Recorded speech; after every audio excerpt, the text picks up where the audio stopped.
When Top Gear originally came back in 2002, no one honestly thought it would rise to the heights that it did. And yet in a matter of just a few short years, Top Gear became a household name throughout the entire world. And in a rather ironic twist of fate given the corporation's past, the BBC allowed Top Gear the grace and creative freedom that it needed to truly flourish, and was rewarded for this patience in spades. Once the programme had found its footing, Top Gear became one of the defining TV shows of the 2000s, ruling the Beeb's second channel with a cast-iron fist. Unfortunately, this wasn't to last forever. Due to the events of March 2015, the BBC suddenly found itself many pairs of empty shoes it needed to quickly try and fill. And over the past 7 years, they have tried to do this several times over with varying but ultimately predictable and disappointing results. Although the programme has managed to maintain a smaller yet dedicated fanbase who I suspect are largely grateful that there is still big-budget media being produced featuring cars, I think more than enough years have now passed that we can safely begin to acknowledge that in spite of all the BBC's efforts, they have failed. And although this viewpoint is admittedly clouded by my own personal judgment, it is one that is shared by many millions of people. Put bluntly, we do not like what the BBC has bureaucratically decided to turn Top Gear into during the years since the forced departure of what was inarguably its most successful presenting team. After suffering a painful excuse of a series from Chris Evans, whose career subsequently nosedived in spectacular fashion and would have outright killed any lesser programme, interest in Top Gear sunk like a stone as viewer ratings plummeted to historic 20-year lows in spite of the best efforts of Matt LeBlanc, Rory Reid, Eddie Jordan and the dearly departed Sabina Schmitz to keep the programme afloat. In its panic, the BBC then decided to bring in two genuinely unlikable, abrasive personalities with little automotive knowledge from the world of panel shows, and the programme has resided in a rut of slowly rotting malaise ever since. Top Gear in its current form is a fundamentally flawed TV programme for many reasons, but above all else is that together, the BBC have set out to replicate Top Gear as it was, rather than create something new from the ground up. Because that is what the BBC wants, even if it's not the best solution. And over the course of the past few years, the general attitude towards this version of Top Gear has been one of ambivalence, from both fans and the general public alike. However, online it seems to have become very difficult to actively criticise modern Top Gear without being accused of being a Grand Tour fanboy, or refusing to give the programme a chance, even though it's now had the better part of a decade to prove itself, and has not really made the effort to do so. Fans of Doctor Who can certainly attest that the past few years have had both fans and detractors alike clamouring for its writing team to step down, along with a good chunk of its cast. Yet Top Gear has been seemingly allowed to motor on unperturbed, with its only critics being few and far between. And I think the main problem at hand here is that most people who would consider themselves critics of the latest version of Top Gear are not prepared to do the necessary research and assess not only why the programme is so bad and poorly made, but also why it pales in comparison to the concurrent efforts of their predecessors. What I aim to do with this video is to provide a comprehensively harsh but fair critique as to why the BBC has not only failed but has continued to fail in their repeated attempts to recapture the lightning in a bottle that was Top Gear for an audience that not only isn't that interested in the programme anymore, nor its presenting team, nor even its subject matter, but does not care for them. During this video, I'm going to deconstruct exactly what it is that makes Top Gear simply fail to tick in its modern incarnation, and of course, this will inevitably include a comparison against the Grand Tour. Now, I will be the first to admit that the latter show didn't get off to the best possible start that people could have imagined. After a beautiful multi-million-pound opening sequence shot in the Mojave Desert and an absolute stunner of a first episode which should have set the tone for the rest of the programme, it unexpectedly stalled the week after and struggled to get going again in the shadow of its initial hype, with the rest of Season 1 and indeed much of the subsequent season ranging from middling to mediocre, with a fair smattering of decent moments every once in a while, such as the lovingly made historic racing mini-documentaries, or the few times they were allowed to film something completely off-script, unlike the audiovisual diarrhea that was unscripted. However, what sets the Grand Tour apart from modern Top Gear is that the former did eventually manage to find its footing and took the trio to new heights. During the programme's third season, which largely went under the radar at the time during its initial broadcast due to many viewers having felt alienated by the first two seasons, episodes such as the International Buffoon's Vacation, Inichi Eurus, Sea to Unsalty Sea and the Mongolia special more than proved that the old battle-scarred hosts were still the best at what they did. And as patronizing as this is to say, the reason why the Grand Tour had these successes is because the 3 veteran presenters, along with a good chunk of the production team, knew exactly what they were doing and knew exactly how to advance and hone their craft, as well as please their established audience. Top Gear on the BBC does not have that luxury, partly because half the people working on it had never worked on a programme this successful before, and partly because this version of Top Gear has had little success to speak of, particularly under its current crop of hosts. And though some of you may perceive me as being overly defensive of the Grand Tour and/or overly critical of Top Gear, the fact of the matter is the lower than expected quality of the show's first 2 seasons was not entirely their fault, and might have even been impossible to avoid. Whilst Top Gear is suffering in spite of having as much control over the programme as the BBC could possibly want. With that said, here's why modern Top Gear is a conceptually flawed TV show. As hard as this is to believe, after 6 years on the air, modern Top Gear is already in its 12th series. By this point, the format headed by Clarkson, Hammond and May had already enjoyed many of their all-time greatest moments, such as their trips across America, Botswana and Vietnam. They had been to the North Pole, built a rocket out of a Reliant Robin, and a blender out of a V8 engine. Hammond had fully recovered from his accident and raced against a fighter jet in a Bugatti Veyron in the very same episode Clarkson puttered about in the smallest production car ever produced, the PLP-50. They had raced against each other in different modes of transport several times over at this point, culminating in a 4-way battle to the centre of London. They had revolutionised the idea of the cheap car challenge and had found the greatest driving road in the world.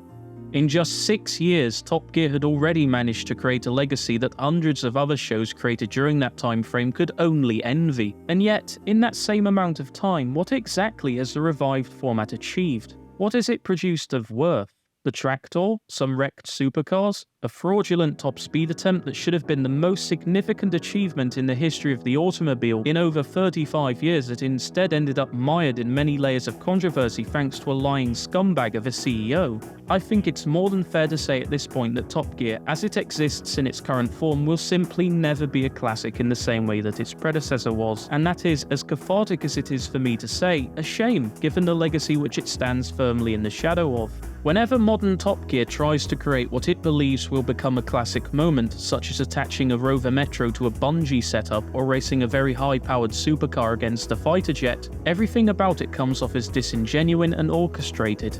It is seemingly unable to come up with fresh, compelling content on its own that isn't endlessly riffing on stuff that has not only been done in some form hundreds of times before, but also better and far more memorably. As it currently looks, there is absolutely nothing to remember modern Top Gear by, and that's worrying, because by the time you reach the better part of a decade of a program's overall lifespan, it should begin to focus on cementing its legacy, not creating it.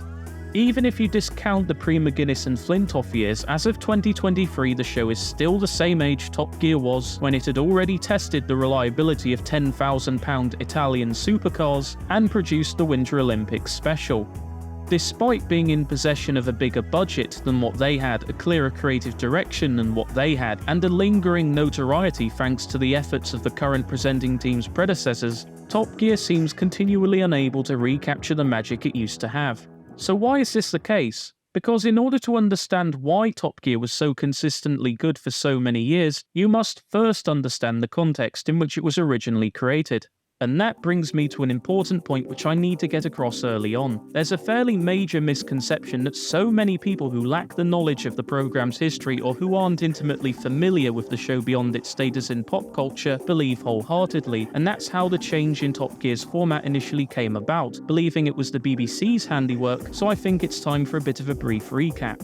When Top Gear was first taken off the air in August 2001, it was a very different show than the one that would take its place. Not only were the car reviews more sedate and focused on slower, more affordable cars, but the overall tone of the program was also completely different. There was a heightened focus on topics immediately outside of cars, since the program was aimed squarely at the motorist rather than a wider, more varied audience as it became in later years. There were segments on car buying, traffic cones, the quality of food you could buy at motorway service stations, stations, and even some random person's collection of oil cans. And yet, despite the cult reputation it developed particularly during the 1990s, Top Gear wasn't a show that those who worked on it particularly enjoyed producing. Lead host Jeremy Clarkson would famously step down at the beginning of 1999, citing the location where it was filmed, as well as a lack of enthusiasm towards the show. His successor James May would consider his short tenure on the show as an embarrassment. Brendan Coogan would get a conviction for DUI, and scriptwriter Richard Porter, who had fought so hard to get on the show, became so disenfranchised with the direction the program was heading that he would quit in order to run Sniff Petrol, a satirical motoring website. This version of Top Gear would notoriously struggle for ratings in its final years, often failing to place within the BARB's top 30, when a mere few years prior it was watched by over 7 million people of varying backgrounds, with Clarkson's charming and controversial on-screen personality being the key driving force. In the meantime, Clarkson, along with Andy Willman and Richard Porter, began to design and build a new version of Top Gear around themselves from the ground up, to the extent the initial plans didn't even factor in Top Gear. Rather, they were planning to make a serialized adaptation of Clarkson's yearly home videos he'd been doing for a number of years at this point, which was going to be tentatively titled Carmageddon, and this explains why this version of Top Gear was so derivative of what had come before it. It wasn't supposed to be the next version of Top Gear, but as history has gone on to prove, this was totally the right call to make. The Top Gear name already had some pre-existing brand familiarity with British television viewers, particularly for Jeremy Clarkson, who had starred in over 200 episodes of the earlier series and had become one of the show's eminent personalities. You could even make the argument that Jeremy Clarkson had already become the face of Top Gear by 1996. But I digress. In designing this new version of Top Gear, a track was then created by Lotus at the hangar's nearby airstrip so he could thrash cars to their limits in a manner that was as close to the studio as possible, as opposed to renting out other airfields such as Kemble or Bruntingthorpe, which would not only cost money to rent, but might not even be available for filming all the time. The studio format was also very likely chosen because Clarkson had enjoyed working on his titular talk show in the late 90s and felt there was still a lot of mileage that his unorthodox style of interviewing could provide. To say that the original format of Top Gear was altered is much of an understatement. They had taken the Top Gear name, the general theme of cars, and whisked all that away to make a brand new show which drew little from the program it was designed to replace. The base in Surrey, formerly belonging to British Aerospace, was specifically chosen so that Clarkson wouldn't have to travel into Birmingham every week, where the program used to be produced at the Pebble Mill Studios.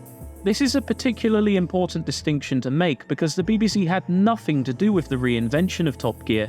Upon presenting their idea for a pilot to Jane Root, BBC Two's channel controller at the time, the decision was then made to commission a series in spite of the fact the BBC themselves did have plans in the works for a revived Top Gear following the conclusion of its awards special in the February of 2002, which was going to feature the returning Clarkson alongside the likes of Jason Barlow and Susie Perry, to name a couple. Ultimately, very little of what the BBC proposed ended up in the finished product, and Barlow got kicked to the curb in favour of their total creative control, under the proviso that what they produced would foster an audience of around 3 million people a week. If they could do that, then their version of Top Gear would not only take a rather big burden off of the BBC's back, but help to draw more interest towards the network at a time when much of its stalwart 90s programming had either concluded or was beginning to wind down. And as we all know, the team succeeded massively in this capacity. What started at an audience of around 3 million people eventually grew to as high as 8 million, and the program ended up being broadcast in over 200 countries to a much wider audience of over 350 million, with online internet piracy helping to fill in the gaps where the program wasn't broadcast, and truthfully didn't even need the BBC to promote it. Most of the program's early advertising came in the form of online internet forums such as Pistonheads and in particular Final Gear, as a sort of digital word of mouth. And once Top Gear became well known enough, along with an organically grown fanbase, it could then take on the world and help the BBC to make hundreds of millions of pounds of profit in international sales every single year. Top Gear's rise to the top was unprecedented and, as I've said in the past, even accidental, but it didn't allow this to break its stride as the program kept coming back year after year stronger and better than before. It's tough to explain exactly why Top Gear became as successful as it did, but a good reason is that once it had got off the ground, it was left alone by the BBC. By the time its 10th series went to air, the BBC's direct involvement with Top Gear's development grew minimal, and this allowed the programme to break away and naturally evolve. It didn't have any sudden agendas foisted upon it, nor did it pull any punches. Another thing that certainly helped Top Gear out in its global conquest was the frequency and wealth of episodes that the BBC were able to commission every single year and then distribute to international networks who did not need to take a chance on a programme like Top Gear as they would with other programmes that had much shorter runs.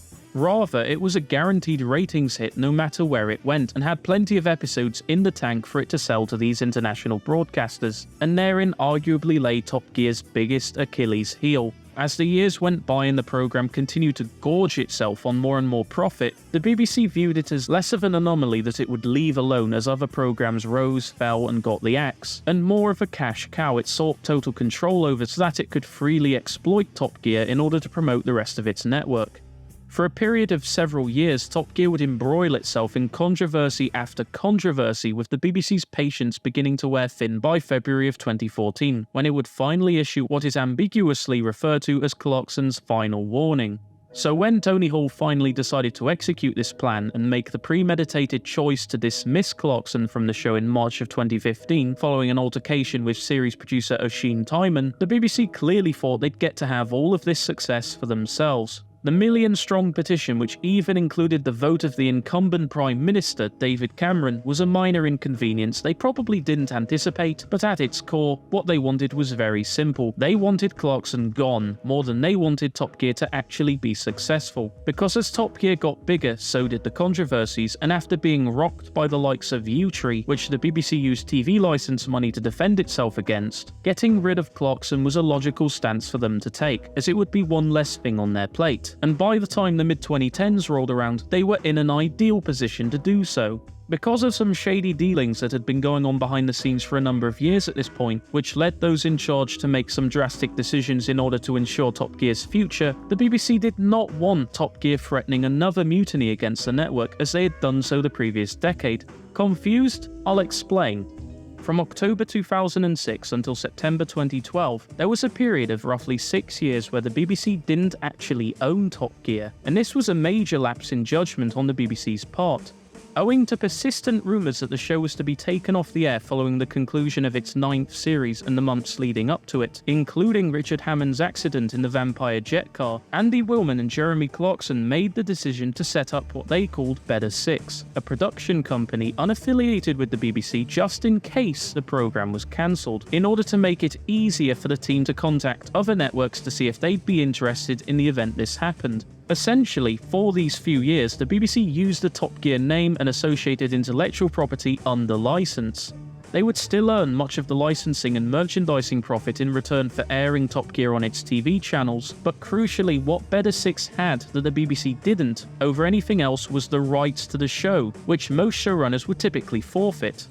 Above all else, what the October 2006 agreement meant is that the BBC were essentially powerless in dictating what Top Gear could and couldn't do outside of censorship and regulating the length of each episode to 60 minutes. No longer could they threaten any of the hosts with termination, since it was no longer something they had the control over. And if they were to cancel Top Gear or give its production crew a contract that they did not like the look of, it was possible that Top Gear could have simply jumped ship to a rival broadcaster such as ITV at any given moment, and caused the BBC to massively lose out whenever Clarkson or Willman felt the time was right. And if you think for a second, they'd never have considered this. There were plans which actually got as far as Clarkson almost being successfully wooed by ITV's Simon Fuller, likely because the programme wasn't promoted to BBC One following the runaway success of the programme's 10th series, where it set record-breaking viewing figures for the network's second channel. The BBC were quick to rectify this at the time by purchasing their own stake in Better Six and re-signing Clarkson at a record figure previously unheard of for the company, and would enjoy several more years of success, all the while keeping Top Gear glued to BBC Two.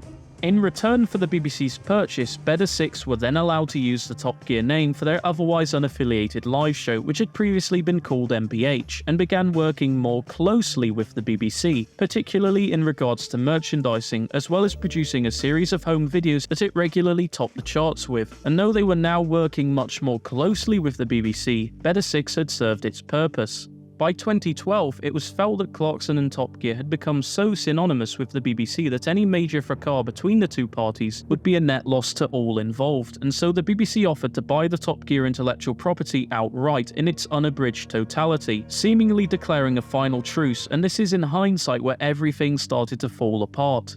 It's likely that the BBC might already have been formulating a plan to get rid of Clarkson this early on in time, given that his role within the show's operations had now been reduced to that of a mere figurehead, and he simply refused to tone himself down. Not only did he think like an aging rock star, he acted like one too, and this unfortunately made his downfall all the more inevitable.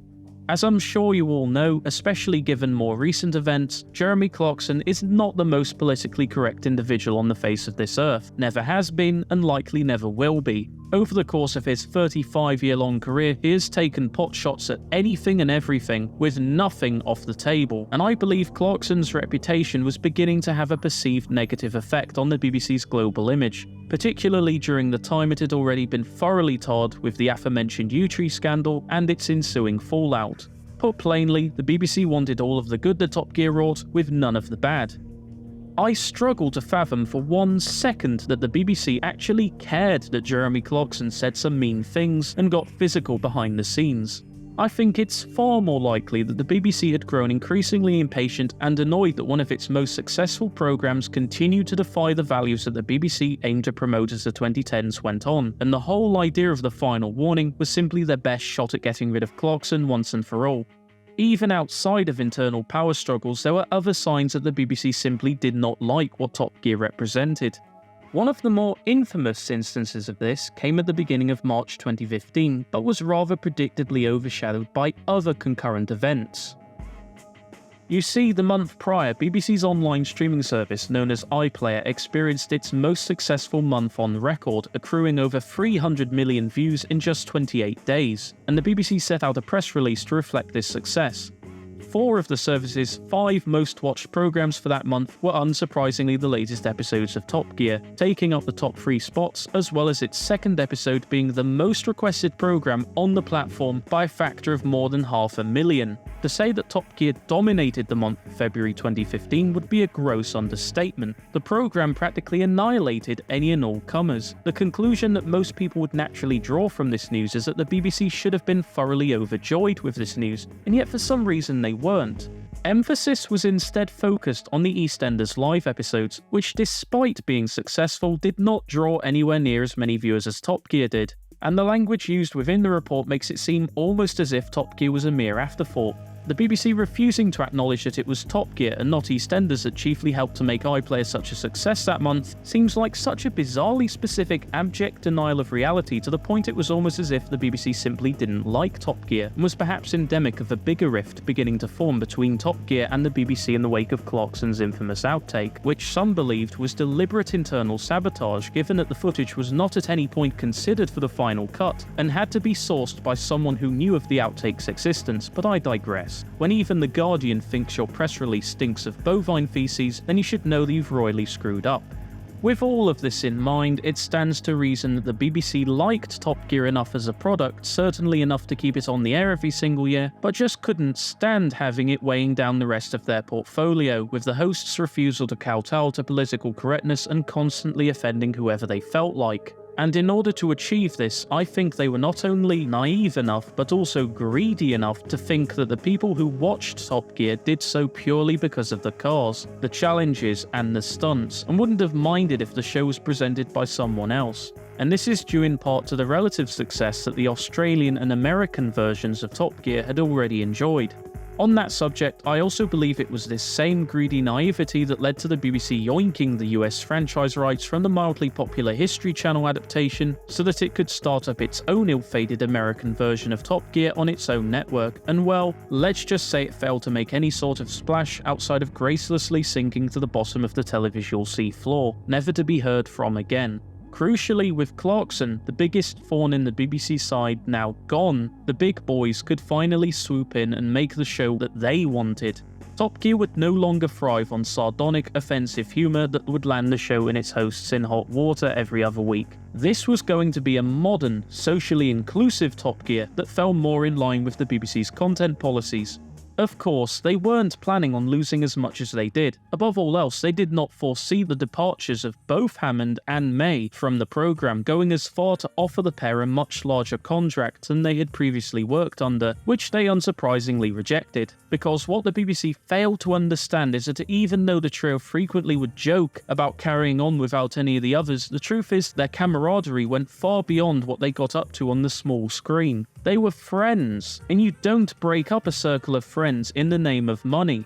This led to a situation where Top Gear was now all the BBC's project, with most of the Better Six influence scrubbed from it, but it now needed to replace several more parts that made it tick, which they didn't expect to lose in the first place. To bring this all back around and conclude my first point, the BBC essentially cracked open the bottle of lightning because it didn't like the thunderclouds that had formed inside it, only to unexpectedly lose everything once it made the decision to shatter the glass.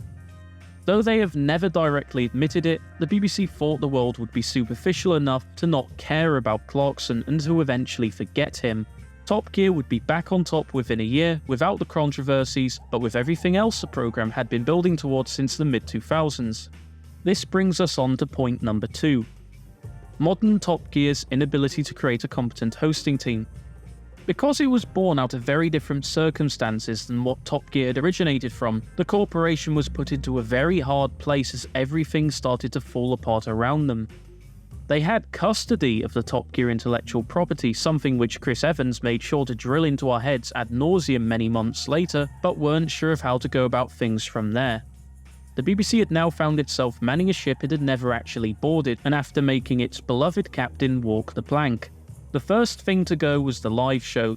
Since its introduction in 2003, Top Gear Live had slowly metamorphosed into a worldwide phenomenon, attracting millions of fans from around the world, but without the creative minds behind it and the many business relationships the team had forged, there was no way for it to readily continue, and so it got the chop.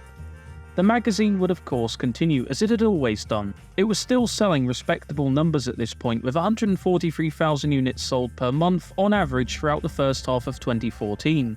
Though these figures were admittedly among the magazine's absolute lowest in history, sales of magazines across the board were in a general decline as print media rapidly fell out of fashion thanks to the internet having finally caught up to it. But sales of Top Gear remained high enough for their respective sector. There had been numerous attempts to liven up the magazine in order to help keep it fresh, such as augmented reality cover art and subscribers editions of the magazines, with less clutter on the cover, but these didn't really work and resulted in the price of the magazine having to go up further in order to accommodate the fewer sales.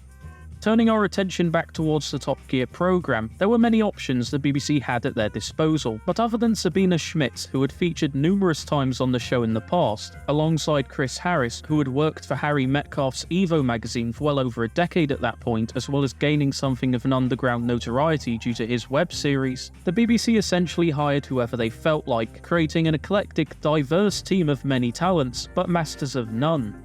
Had the BBC applied some restraint and started off their new version of Top Gear with just these two hosts, they might have had a promising team. Had they combined them with a well-respected host or definitive lead figure who was not only into cars, but was a veteran showman in his own right like Martin Brundle, Tiff Needell, or even someone completely left field like Jay Leno for instance, post-2015 Top Gear could have been a very strong show for car enthusiasts in its own right. Noticeably different from the 2002 iteration of Top Gear, but still distinctly Top Gear. The problem is the BBC just couldn't stop themselves. They didn't want to make a car show, they wanted to make an entertainment show featuring cars in order to be as tonally close to the later years of Clarkson, Hammond and May as they could possibly be, as that is what they felt would print them the most money, particularly from an international perspective, which is what they had evidently staked the majority of the programme's future on. Due to completely losing the magic they had by taking a risk they didn't fully understand would only backfire on them, they thought that by sticking as many similarly minded people into a production office and studio as possible, that they'd get all that back in double time. Top Gear, a programme that had been so successful under just 3 presenters for the better part of 15 years, quickly ballooned into a monstrosity fronted by 6, with Schmitz and Harris being joined by former F1 team boss Eddie Jordan, a man famous for being wrong about virtually everything and who, as I think I'm fair to say, has no presentation skills whatsoever and absolutely did not belong on a show like Top Gear, and Rory Reid. Now, from those who watched the show, supposedly Reed was a very charismatic and well-liked host who got on well with his co-presenters and whose run on the show was generally met with approval, other than one or two hiccups along the way. However, and I do mean this with the utmost respect, I do believe the BBC may have simply hired him primarily to further amplify the message that the corporation wanted to get across.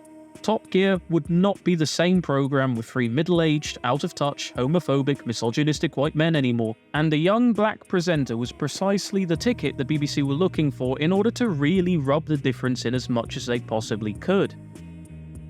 But in regards to the BBC's weirdest pick for hosting the revived Top Gear, that honour likely went to former friend star Matt LeBlanc, who had been on Top Gear in the past and claimed the Kia Ceed's fastest ever lap time, but was hardly a man you'd consider for presenting a show like Top Gear full time. LeBlanc is an actor, one that may be passionate about cars, but whose life was defined, possibly even dwarfed, by the fact that for more than 10 years, his likeness was synonymous with a fictionalized Italian-American of lower than average intelligence and a gluttonous addiction to food.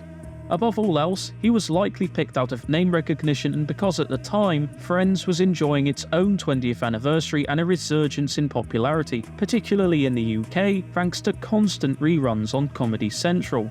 But that wasn't the worst of it.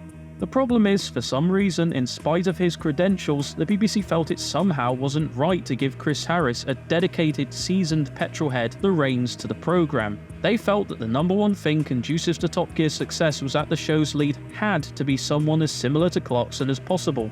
A well-respected, well-rounded, middle-aged entertainer with a big name, a brash attitude, and a few decades of working on TV under his belt, and at least a passing interest in cars. For the BBC, Chris Evans ticked every single one of these boxes, and he was appointed in July 2015, supposedly with Hammond and May's blessing, with his grinning, insufferable carrot-top mug adorning the cover of that month's magazine. And Clarkson, Chris Evans decidedly wasn't. He would quickly show his true colours by branding the three presenters that had turned Top Gear into a worldwide hit as George, Zippy and Bungle, disparagingly comparing them to the characters of Thames TV's classic children's show Rainbow, before proceeding to wreak further havoc. Upon this bozo's debut under the reanimated format, Top Gear would receive a viewing figure of over 6.5 million viewers, giving off the false impression that the BBC could continue without what had made the programme such a success, without realising that a lot of those people were simply watching it for the same reason you'd watch a train wreck, morbid curiosity. But unlike Clarkson, Evans refused to be humble. Right from the get-go, he was arrogant and bragged that he and his team had custody of the Top Gear intellectual property, and then immediately set about turning Top Gear from a show that was about casually having fun and enjoying cars into a weird parody of itself with forced political overtones that no one asked for. He couldn't help but continue to kick the hornet's nest with each passing week, either because he realised he was fulfilling a dream he never thought his lackluster career would ever be able to enjoy, or simply because he is an insufferable arse doing what he does best, being an insufferable arse. Reality would sucker punch Evans hard, and continue to do so every week during Evans' short-lived tenure, with viewing figures for the series nosediving, and by the time the series finale rolled around, reaching pitifully low figures. Even on iPlayer, the show took a similar hit, with an optimistic 1.4 million viewers for the first episode, which was already almost half of what the show brought to the service a year earlier, quickly cratering to just 901,000 a matter of weeks later. After an abridged run of just 6 episodes with no specials or anything else of a similar ilk, Evans would have to step down, and predictably for a man of his ego, decided to blame his failure on everything but himself and his corrosive personality. Now, I know starting an argument that slates modern Top Gear by talking about Chris Evans' time on the show is tired and predictable, but the damage he did to the reputation of Top Gear cannot be ignored nor understated. In just 6 weeks, he was able to undo 13 years of hard work, and ultimately anything that came afterwards is going to be compared to it. Furthermore, Chris Evans had come under fire for alleged sexual assault charges dating back to the 1990s, which really helped to serve as the final nail in his career coffin, as he has not had a role anywhere near the level of Top Gear since quitting the programme a mere 380 days after he was first confirmed as host. But of course, the BBC simply swept the whole thing under the rug, and refused to investigate the matter because, as we all know, the BBC loves to protect predators. To really drive the message home here, Series 23, as it was called, of Top Gear stands tall as one of the worst televisual productions in history, especially one from a company as illustrious as the BBC. It achieved this undesirable distinction because its production crew failed to understand the context as to why Top Gear had been so successful in years gone by. The BBC constantly meddled with its production from start to finish, and killed any chance it had at being successful in its own right by bringing on board a platoon of presenters who had not shown us why we should watch them. Months following the immediate fallout from this fiasco, the Grand Tour would launch on Amazon Prime to immediate critical acclaim and widespread commercial success, where it quite infamously beat its own record as the most pirated TV programme in the world. However, this early taste of success wasn't to last, as the Grand Tour would just as quickly plunge itself into its own malaise period of hackneyed predictability through many cringeworthy segments that only helped to exemplify the worst of what Top Gear had started to become during its initial HD era. Chiefly the celebrity brain crash segment, which would see various consenting celebrities appear to die on screen, a joke that very quickly got old by the third episode, and challenges that simply didn't appeal to what Top Gear fans had come to expect, which came to a head with the so-called Mozambique special, filming for which was so torturous it almost killed Richard Hammond and brought James May to his personal breaking point. Though a lot of this can certainly be blamed due to the programme's extended hiatus from the airwaves, a factor that certainly wasn't helped by Clarkson and Hammond's simultaneous hospitalizations, and of course the team's over-reliance on Amazon's limitless budget as opposed to making do with what they had. A major reason that not many people talk about as to why the Grand Tour struggled so much for its first 2 seasons is because of creative meddling on behalf of the BBC, who set a very harsh legal line that the Grand Tour could not violate. As well as not allowing the programme to use the word gear anywhere in its name, despite Fifth Gear having done just that back in 2002, the programme wasn't allowed to have a celebrity guest feature, wasn't allowed to have a lap time board where Clarkson would manually write the names down in pen, and perhaps most bizarrely of all, wasn't allowed to have landscape that could be deemed too beautiful. This was on top of no cheap car challenges, as the BBC owned the rights to that, James May not being allowed to say the alternate name for a rooster, and from what I recall, the programme couldn't even explicitly describe itself as a car show, which likely resulted in Operation Desert Stumble's existence and was thankfully an idea they were allowed to abandon early on in favour of producing their own spin-off series, which have likewise met widespread acclaim, proving the enduring versatility of the three hosts without detracting from their main body of work. Personally, I feel there's a certain point which differentiates necessary changes to avoid direct copyright infringement or potential confusion between 2 competing products, and corporate pettiness at the highest level with the intent of directly sabotaging potential competition. For a start, it's massively unlikely people in the UK would accidentally think that the Grand Tour was Top Gear, given that you had to have a Fire Stick or a TV capable of streaming from Amazon Prime. Also, with the threat of the BBC suing if they filmed too beautiful scenery or including cheap car challenges in any form outside of the obvious hit-and-miss satire which the used Maserati and Jaguar challenges were, it's fairly evident that the Grand Tour had been unnecessarily crippled by the BBC from the get-go and had to make do with what they were allowed to keep. And in a way, I can't help but feel this was a massive shame. The Grand Tour had amazing potential and a level of hype that was never before seen for a TV show, and it likely would have been even better had the BBC not interfered so thoroughly with its creation. They couldn't even film in Italy without being heckled and greeted by thousands of manic, adoring fans who chanted their names in the streets. And I can't help but feel that had the BBC just relented and accepted its loss in a respectful, dignified manner, not only would the Grand Tour have been much more warmly received than it ended up being, but the BBC's own Top Gear would have felt less pressure to directly compete against Amazon, and mellowed out into a more sensible, grounded car show that strayed away from pointless theatrics that its presenting team simply weren't able to properly integrate into their production. Number 3. Its refusal to acknowledge its failures.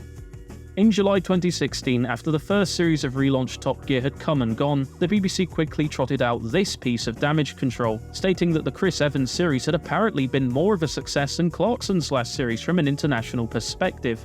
However, this is a massive twist of events and is once again little more than pure propaganda.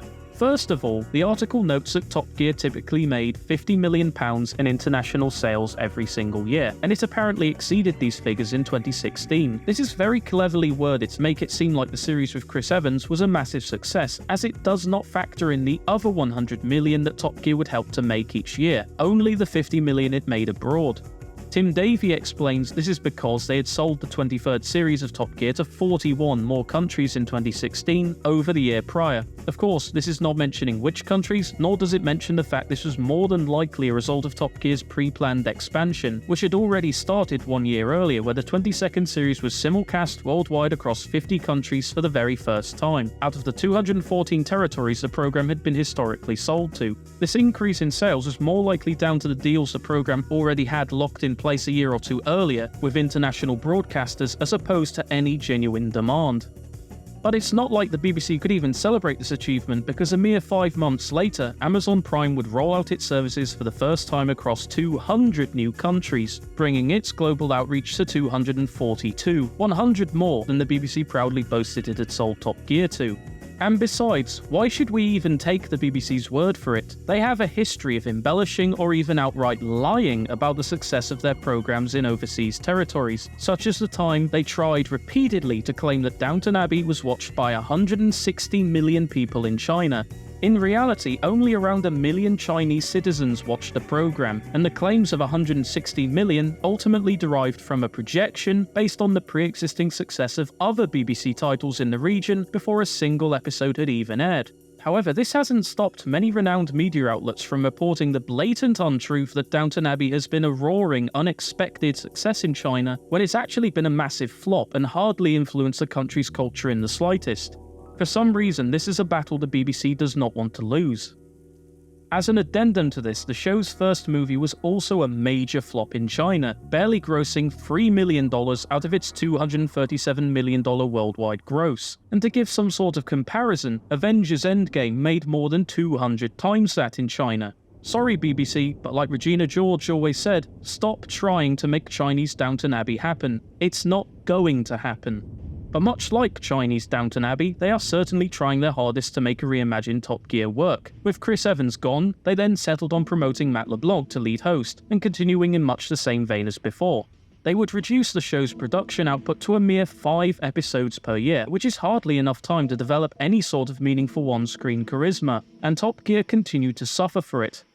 Had the program been left alone to evolve away from the Clarkson, Hammond and May format into something different, there's little doubt in my mind it would have continued to foster a cult following, and maybe even grow its audience beyond the die-hard petrolheads who would normally watch it. The problem is, however, and this is something the BBC continue to be guilty of, they did not want to appeal to any sort of smaller, more dedicated fanbase. They wanted an audience of 5, 6, 7 million people tuning in each week, as they had enjoyed so freely with the likes of Clarkson, Hammond and May. Rather than try to follow in the footsteps of 2002 format Top Gear and learn why the program had become so successful, they decided it would be much easier to just directly copy instead. And this brings me on rather succinctly to my next point. Number 4. Its lack of originality. At its absolute worst, the present form of Top Gear feels like a cargo cult interpretation of its predecessor, in the sense that it is attempting to replicate its most successful moments without understanding the original context behind them or truly knowing why they were good to start with. A particular example I've named in the past is the McLaren Speedtail racing against a jet fighter, which at first glance is clearly a homage to the one held between a Bugatti Veyron and the Eurofighter Typhoon from 2007. Since then, they've done it again with the Bugatti Chiron Supersport. The problem is, however, the original race was about far more than just the race itself. It marks the first time that Richard Hammond had been behind the wheel of a really fast car since his life-threatening accident in September of 2006. The helmet which he wore for that film had been designed, hand-painted and gifted to him on behalf of the online community at Final Gear, who had supported Top Gear more or less since the very beginning. Take away that significance and you have just got a fast car against a fast plane. It loses its sentimental meaning and caters to the lowest common denominator who just don't care for the more intricate nuances that also made up the show. Even more recently, Top Gear paid tribute to Eddie Kidd, a man who was essentially the British equivalent of Evel Knievel all the way down to his initials. However, once again, Top Gear did it first, did it bigger, but most importantly did it better. It wasn't what the BBC were initially anticipating, but Richard Hammond's documentary on Evel Knievel was a raw, unfiltered look into the beloved stuntman's final days, filled with hatred and animosity as an incurable disease slowly destroyed what was left of his lungs. Then there'd be a pair of James Bond specials, a magazine-exclusive home video along with a later episode focusing on 3 specific cars from the franchise. Except yet again Top Gear had already done that, and did it far better with the added bonus of being presented by just one host, Richard Hammond. We'd already seen a good enough look into the James Bond franchise through this special, and the idea of revisiting it 10 years later just seems excessive. It comes off as tired and unimaginative, and at worst it's yet another example of modern Top Gear trying to shoehorn itself into the program that it quite simply isn't and will never be. Over the course of the past several years, Top Gear has found it very easy to imitate its past self, but it does not know how to intelligently apply the knowledge that it gained in a way that actually helps to develop the concept from the days of Clarkson, Hammond and May. For some reason, the program remains completely unable to innovate, even when there is plenty more to be done with the car, as the Grand Tour has proven. They can of course directly copy, but even then their takes on what should be thoroughly established formulas such as cheap car challenges and the specials are equally flawed. Take the specials in Nepal and Borneo for instance. The main problem with this is that when the previous trio did them, or cheap car challenges in general, they mostly used well-worn examples of cars that were still common on the used market and typically at or near the bottom of their depreciation curve. Cars that no one would really cry over if they were smashed or ruined beyond repair, since many of them were already far from best condition and typically fit for the scrap heap anyway. In 2007 for instance, you could get a manky Rover ST1 that just got you from A to B for £1,000. Rotting body panels, dodgy engine, dodgy electrics, the lot. And that made the car a perfect choice for a Top Gear challenge, since it was likely heading to the scrap heap or being turned into a parts car, so why not give it a fitting send-off in front of a few million viewers? The problem is, it's not 2007 anymore and hasn't been for a long time. The scrappage scheme wastefully ate away at countless tens, if not hundreds of thousands of cars that were on the road that otherwise had plenty of life left in them and have been left to languish on an airfield ever since, because obviously you can't scrap that many cars. This increased rarity made collectors and owners more appreciative and more wary of what they owned, and this resulted in a decrease of poor condition classic cars and thus conversely an increase in well looked after and restored examples. And as of the early 2020s, the equivalent of the Rover ST1 or an Austin Princess would be a clapped out MG ZR or a Rover 800. And the problem with cars like these is simple: even in their dog-eared, knackered forms with hundreds of thousands of miles on the clock, they just don't break like an older car does, with their Japanese-engineered power plants and German precision manufacturing. A post-buyout Rover or MG from the 90s onwards will run rings around the cream of the British Leyland crop, and that just doesn't make for good TV. So the new Top Gear team had to change their approach. For the Nepal special, they would deliberately seek out and use cars that were 30 to 40 years old, including a very rare right-hand drive Peugeot 106 Rally of which only 1,000 were ever sold, and not even 200 were on British roads at the time it appeared on the show. Rare, but not to the point it's irreplaceable. However, that does not really change the fact that the car used was a well-known show car that had been restored twice, and was otherwise in tip-top condition. If they really wanted to borrow a 106 Rally for the challenge, then surely there were a good 10 or 20 other more well-driven examples whose owners the BBC could have rang up ahead of time that would have been better suited to such an excursion. But to be honest, that's irrelevant in the face of the worst offence they have committed to date. During the Borneo special, one of the cars used was an incredibly rare right-hand drive Matra Bagheera S, of which only 5 examples were left at the time of filming. The example used was a mint condition car that had been painstakingly restored by its previous owner Colin Wint over the course of several years and was also originally the company's brochure car, used in all the car's promotional material. The price it sold for doesn't seem to have been publicly disclosed, but restored and with the history behind it, you're looking at a £15,000 car, which is appreciating by around 10% every single year due to its rarity. When you look back at the cars traditionally used in Top Gear challenges, they were never this valuable. Even the Italian supercars for under £10,000 were sought out as they each had their own problems, and would normally have been worth a lot more. The Bagheera, on the other hand, was a perfectly functional car that should have provided the right enthusiast with decades of enjoyment. Instead, it got ruined. Now, of course, the previous owner who restored it seemingly took it in jest, but if I had found out that my hard work in preserving and restoring a very rare desired car, a process that takes years, would ultimately prove to be for naught as some airhead on the television decided it would be funny to wreck it, I would be furious. Cars like the Matra Bagheera are finite, especially in right-hand drive configuration, and we deserve to look after them better than we currently are. Moving on to more recent pastures, their Series 32 special, which took place in Florida, was even more of a blatant rip-off of what had already existed. Combining Top Gear's earlier Deep South road trip from Series 9 with the RV aspect from International Buffoon's Vacation, and mixing it all together in one unholy concoction with the three hosts in one vehicle concept that had been successfully executed with the Mongolia special. But it doesn't stop there, because it also draws heavily from the very Top Gear-inspired road trip series Gordon, Gino and Fred, which saw the three naturally charismatic TV chefs embark on road trips across Europe and the USA in a very Clarkson-esque manner, but crucially put their own spin on it, which led the program to boast as many as 7.5 million viewers tuning in. Obviously, the BBC wanted a piece of the pie, but what separates GG&F and TGT from plain old TG is the underlying relationship between the three hosts in question. Jeremy, Richard and James work perfectly as a trio because we've seen them together for 20 years and the chemistry was clearly there from the very beginning. Gordon, Gino and Fred work because they are all chefs with pre-established reputations, and you'd expect these three to have been friends long before they were first drawn together for TV. But Chris, Paddy and Freddie don't work because you can't really conceive of them of ever being friends before having first met each other on the set of Top Gear, other than the handful of times Paddy appeared on Channel 5's Fifth Gear. There are few circles where a football lad and a cricketer would ever have associated with a professional automotive journalist like Chris Harris, and yet the BBC remains intent on having us believe these three are thicker than thieves, and that's the fifth problem with modern Top Gear. The sheer inconceivability of the hosting team that the BBC have drawn together. Personality-wise, the current three Top Gear presenters are absolutely sterile. Whilst deep down we all knew that Clarkson, Hammond and to a lesser extent James May were merely hamming it up for the cameras and portraying exaggerated versions of their real-life personas, it is immediately obvious to anyone who watches modern Top Gear for more than a few minutes that Freddie Flintoff and Paddy McGuinness are merely playing fictional characters to balance out the fact that Chris Harris is playing his factual self.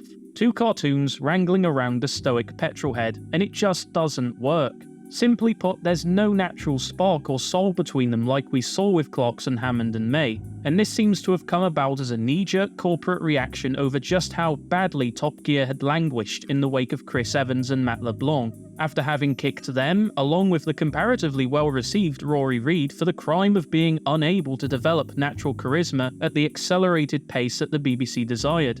This has then resulted in the BBC deciding to persevere with the idea of sticking two career entertainers with zero background in automotive journalism against someone who has all the background in that sector you could want, along with a ton of experience to go with it. But let's be totally honest here, a presenting personality of drywall and a non-existent ability to assert himself. And that results in headlines like these, where the BBC are clearly trying ever so desperately to make viewers of Top Gear feel sympathetic about its hosts. So we have stories talking about how Freddie Flintoff almost died because, see, that means he's like Richard Hammond. We have the three talking about how they hug each other off the set because hugging means chemistry, goddammit, and how Paddy McGuinness had to have a little cry after drifting in Thailand. These are stories engineered purposefully by the media to try and make people care about these vapid personalities, and it's really telling just how few there are for Chris Harris, other than those from smaller publications talking about either the cars he's owned or the cars he enjoyed driving. Because, and I think the BBC know it as well as we do, they have been unable to make people actually care about the new hosting trio they have tried so desperately to market to the world, and are trying to then force in as many emotional moments as possible, so that once Top Gear inevitably does go off the air once and for all, they can then try and stitch these moments together and proclaim that the three were as anywhere near as complete and compelling of a team as the Holy Trinity were. But wait, they already are. And Chris Harris's assertion that the team the BBC have picked are actually somehow better than the Holy Trinity is such a hilariously cope-tastic delusion, I'm not even going to entertain it for this video. You know which moments in Top Gear and the Grand Tour were genuinely emotional? Watching a misty-eyed Clarkson say farewell to his dear friend Richard Burns because of the illness that robbed the world of one of its finest rallying talents. Seeing Richard Hammond descend down the steps and into the Top Gear stage for the first time since his life-changing accident in 2006. Clarkson telling us about the special connection between himself and the Porsche 928, as it was the very last vehicle he drove before the death of his father Eddie in 1994. The closing moments of the final episode where anyone with half a functioning brain can tell from their tone of voice was going to be their final production for the BBC. There is more depth and emotion in the sock drawer of any one of the three hosts than their three replacements who trot out this predictable melodramatic garbage year upon year. Having Paddy McGuinness genuinely try and make his audience believe drifting around in Thailand was an emotional moment for him is just plain disrespectful towards all the genuine heartwarming moments that existed in Top Gear and the Grand Tour, and is quite frankly not that much better than Chris Evans throwing up his strawberries after a light thrash in the Audi R8, or the time they made a complete mockery of the cenotaph. For me, the one thing that post-2015 Top Gear absolutely reeks of, and is its number one cardinal sin, is the fact that it is essentially, look at us, we can make a Top Gear without those three old farts, the programme, and just doesn't develop any of its own merits. Above all else, I think that the number one thing that Top Gear as a programme, along with the BBC, need to realise at this point is that the Top Gear name is basically mud.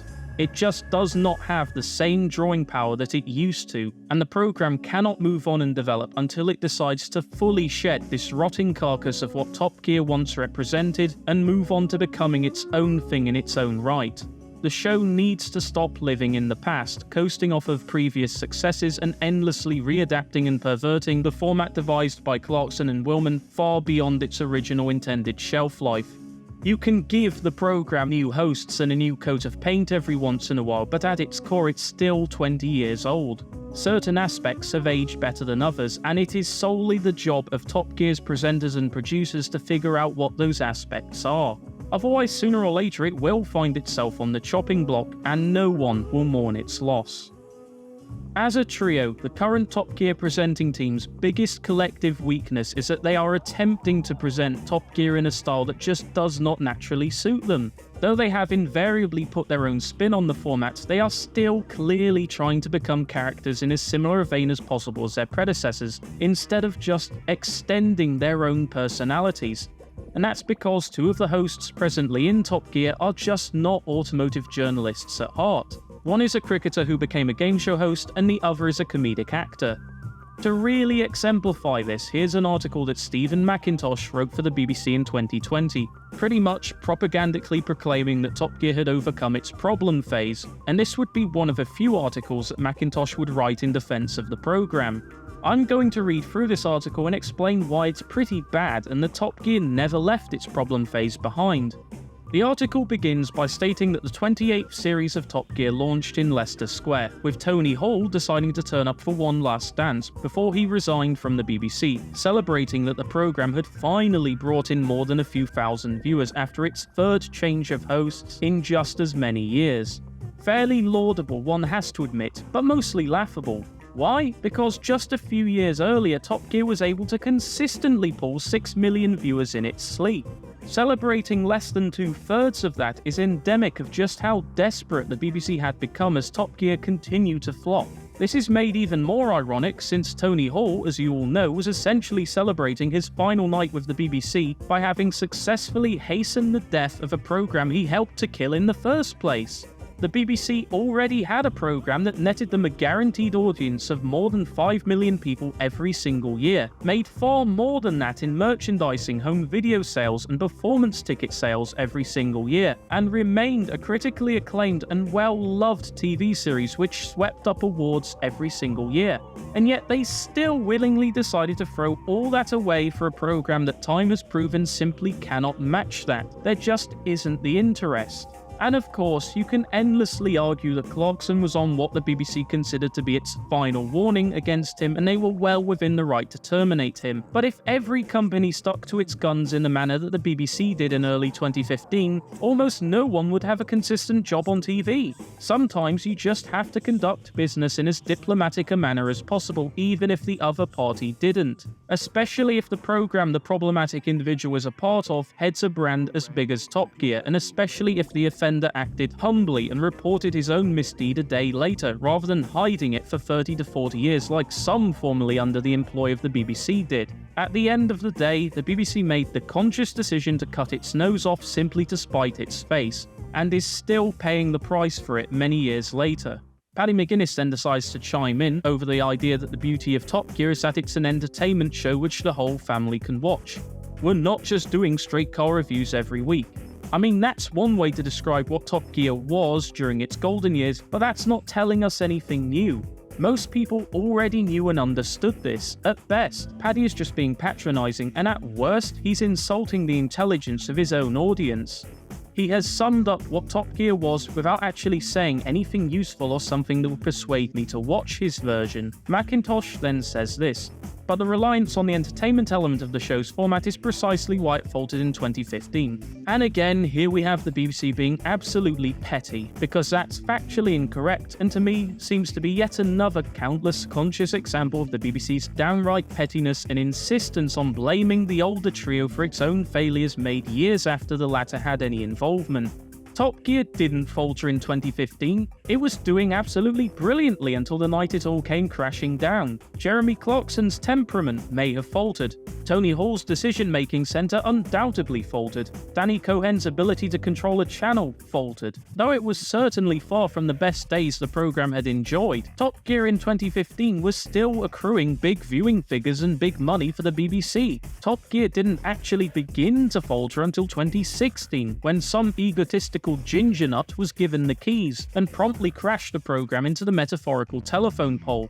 On their first series together, McGuinness, Flintoff and Harris boosted the previous average audience of 2.2 million per episode to 3.8 million. Their immediate popularity meant the show was finally able to put its years of difficulty behind it.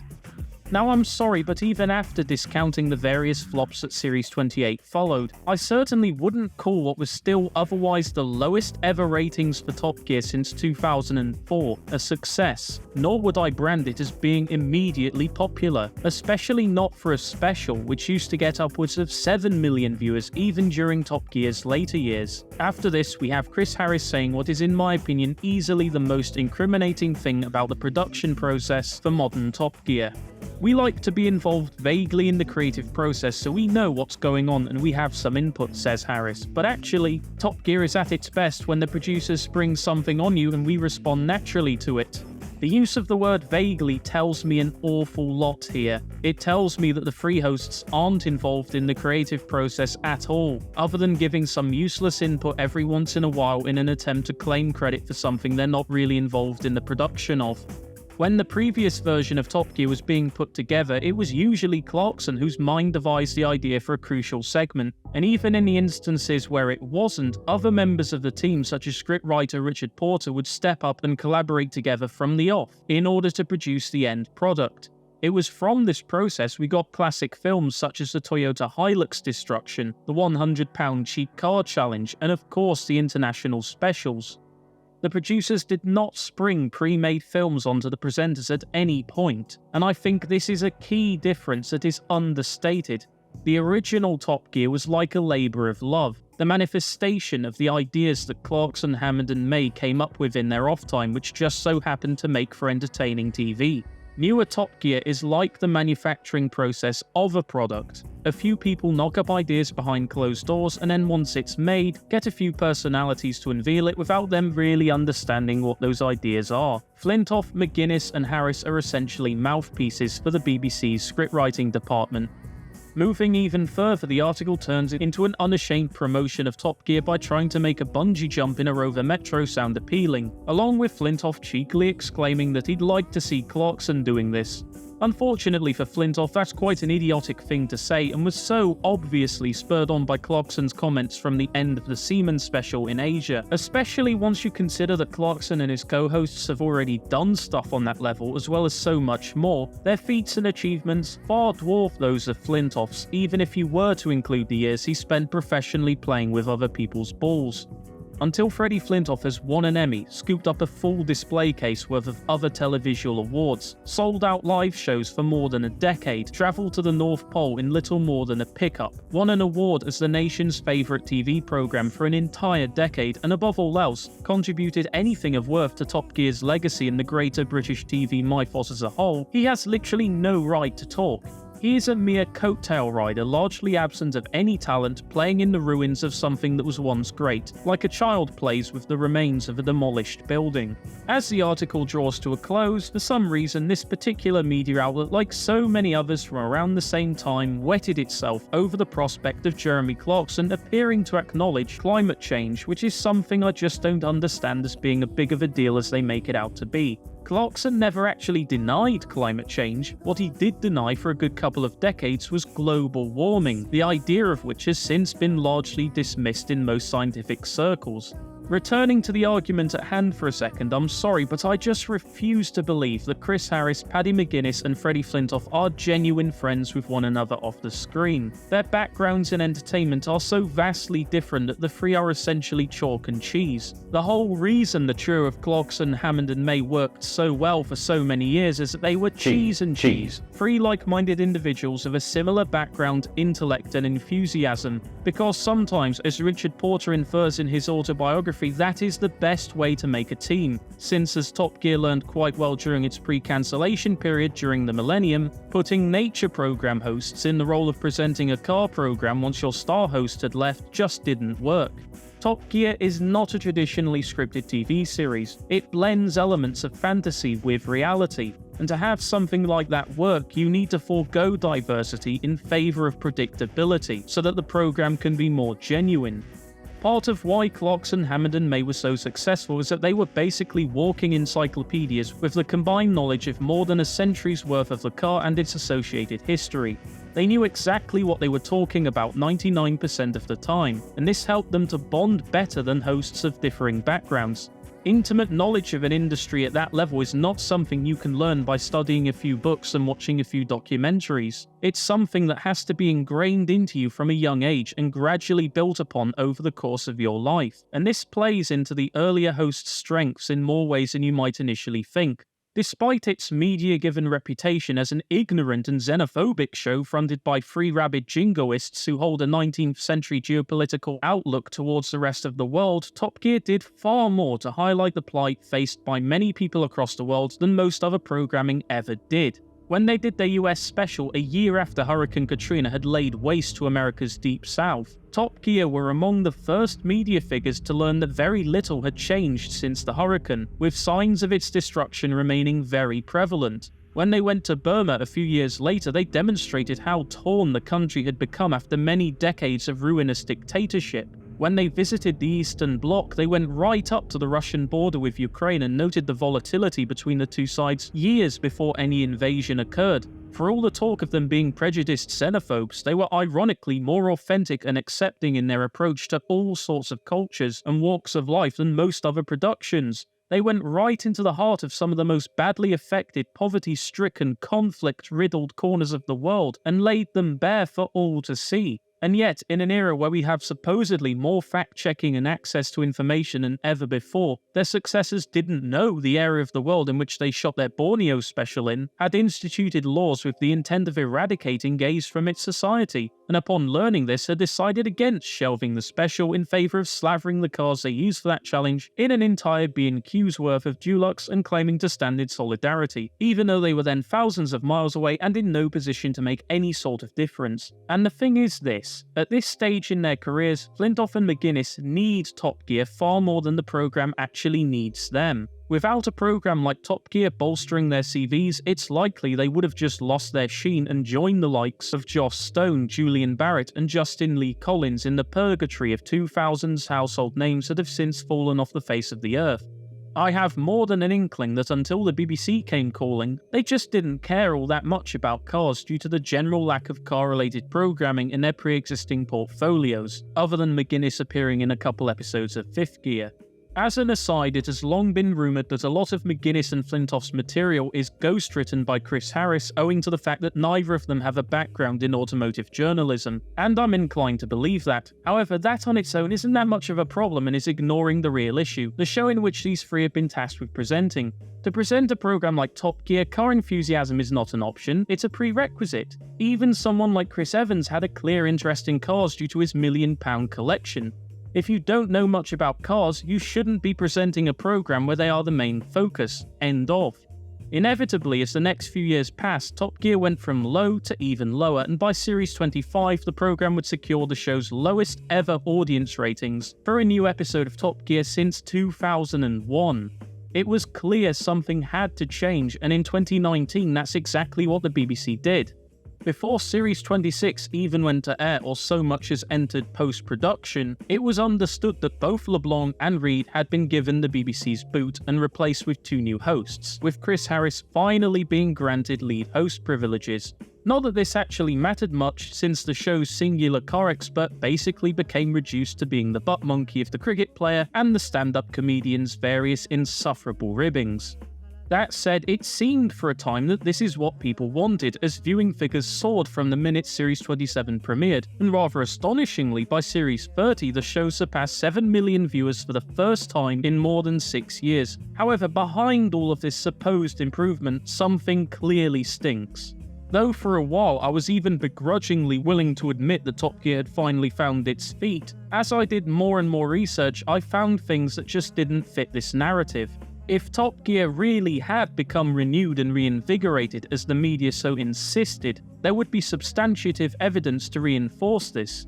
Substantiative evidence such as a heightened social media presence, hundreds of millions of extra YouTube viewers, increased magazine and other merchandise sales, and an increased interest in not only the program but its presenting figures. But no matter where I went, I have found just about nothing. For a start, Google Trends offers one of the more damning proofs above every other service, even though its algorithm was extensively modified in 2016. The biggest peak for Top Gear post for a car came in June of 2016 for rather obvious reasons, and since then the program has simply failed to even come close. It's pretty bad when Chris Evans' entire tenure marks the point where Top Gear had been the most culturally relevant since 2015 and yet barely manages to shift more attention than when the previous incarnation of the program was in the midst of its longest ever hiatus. And when one compares the trends against those for the Grand Tour, things become even more grim. Of course, when both shows were off the air, Top Gear did in fact appear to have the edge, but there's a very simple reason for that. And that's down to a lot of searches pertaining to Top Gear coming from users who wanted information about the earlier trio. With a show as popular as Top Gear, there will always be static noise in the trends results which need to be isolated from the rest of the searches in order to offer a true reading.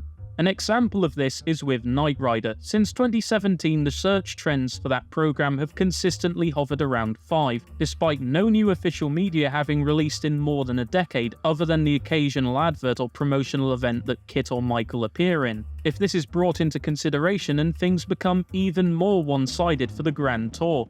Moving on from Google Trends, let's take a look at the official Top Gear YouTube channel. With YouTube's user base having massively increased from 1.2 billion users in 2015 to 2.6 billion users in 2021, you would expect at least some of those to gravitate towards newer content, especially once you consider that upwards of 1 billion people had already watched the aforementioned earlier content.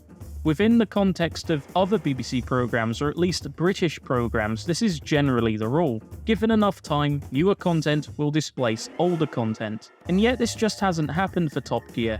If you look at the YouTube channel's most popular videos, this just isn't the case.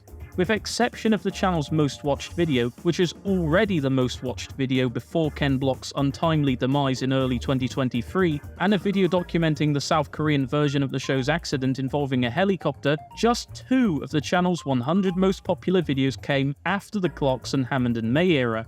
This becomes even more damning once you cast the net further, with post-2015 content representing just 5 of the channel's 200 most popular videos. And to prove this decline isn't due to lessened interest in Top Gear and similar programming as a whole, this is what it would look like if Grand Tour and Top Gear ran the same YouTube channel. As you can plainly see, people are still avidly watching content from the former Top Gear hosts, but they are not watching that much content from the successors. The next factor to bring into consideration is the decline of the magazine. Though admittedly much of this is to blame on the decreased consumption of print media on the whole, sales figures for Top Gear magazine have been in complete and utter freefall since 2016, where the magazine lost a full 15% of its readership throughout the first half of that year. Up until that point, the magazine had enjoyed sales figures of roughly 150,000 towards the end of the trio's run, with a peak of approximately 200,000 units a month, which it regularly recorded from July 2006 right through to June 2011. As of 2022, the magazine is struggling to shift 50,000 units a month, barely a quarter of what it used to sell, and when international sales are factored out, these get even more pitiful. A final factor I'd like to bring up is the general critical reception to post-2015 episodes on the whole, with the show hitting a noticeable slump it has never truly recovered from. Now, I am going to be using the much maligned IMDb ratings here for a reason that will become clear very shortly. Since the departure of its 3 biggest hosts, Top Gear has had a massive slump in terms of episode ratings. Since 2015, there have been no regular episodes which have surpassed a rating of 8 out of 10, and in fact, haven't been any that have even surpassed 7.5 out of 10, something that was a trivial matter in years gone by. The excuse used at the time was that Top Gear was being ratings bombed by salty fans of the older trio, and for the likes of Series 23 for instance, you can certainly make that case. However, even for the show's staunchest defenders, you can hardly argue that Series 23 was great at all. It marked the deepest depths the show will likely ever fall to, becoming a hackneyed parody of itself without a hint of irony, and thoroughly deserves its negative reputation. For the series which subsequently followed, this theory initially did make some sense, but as the years have gone on, it has become flimsier and flimsier of an excuse. It doesn't make sense to me that a group of the same 20 or so extremely committed individuals would decide to log into their IMDb accounts once every 6 months, every single year since 2016, to rate every new episode of Top Gear a 1 out of 10. And that's because the number of people who are choosing to review each episode are getting lower. During Top Gear's golden years, most episodes would receive between 200 and 500 user votes, with the specials occasionally garnering more. However, since Series 28, the number of user votes for each episode has fallen under 200, and since Series 30, they have fallen under 100. You can't honestly expect the program to be rated highly if there aren't a high enough amount of people rating the program in the first place. I will also mention at this point that negative ratings are hardly a phenomenon exclusive to modern Top Gear, since the original program was also victim to ratings bombers who rated every episode a 1 out of 10. And yet this didn't really affect Top Gear's overall score, since the program had fans avidly watching it who were more than willing to counteract this negativity with higher scores. And it's not like fans of Top Gear are one-dimensional at all. There are in fact a small handful of Grand Tour episodes rated lower than modern Top Gear episodes, which in my opinion confirms that it's not the hosts, but rather the expected quality of the program. If it's not that good, the fans won't be afraid to let you know. To me, I think the situation is much more nuanced than it's been made to seem. I think it's much more likely that it's a combination of ratings bombers that have always existed and may not even have a human behind them, and people giving their honest opinions of the current era episodes. It's really telling when even the post-finale specials of the Grand Tour still manage to attract thousands of ratings from people watching them, even though the show finished up for good back in 2019, whereas Top Gear hasn't surpassed triple digits in a very long time, and again shows just how apathetic the program's rapidly dwindling fanbase has become in light of this. In that sense, the eventual success of the Grand Tour during its final season, as well as the amount of money and attention it made from the off, proves that there is still an audience for automotive-themed tomfoolery, just not in the manner that the BBC have been vainly trying to force down our throats these past few years. Outside of viewing figures, contemporary Top Gear's fanbase has dwindled to the point it is virtually non-existent nowadays. It's supposedly watched by a few million people every time it's on the air, but I just have to ask, who are these people?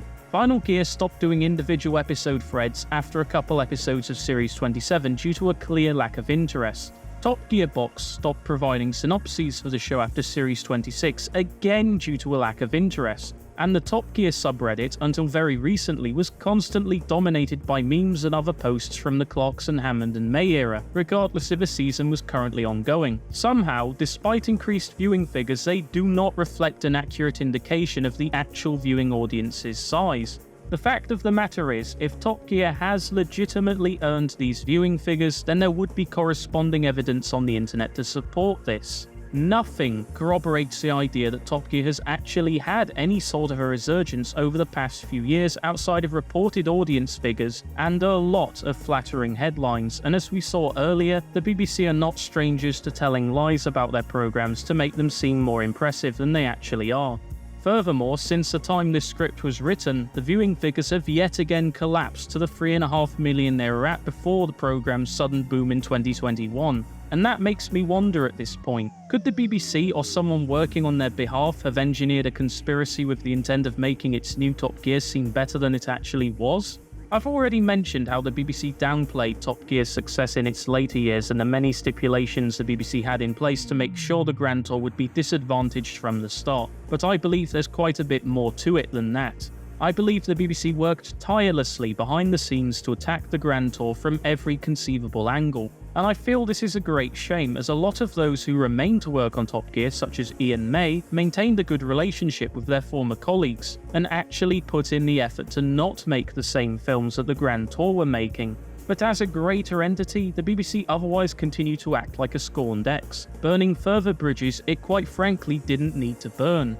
I feel that given the BBC's leverage over not only the British TV landscape but that of the world's, the company might have used some of its influence to try and rain on Amazon's parade as much as possible without physically interfering with its production, and it would have done this in a very subtle, sneaky manner.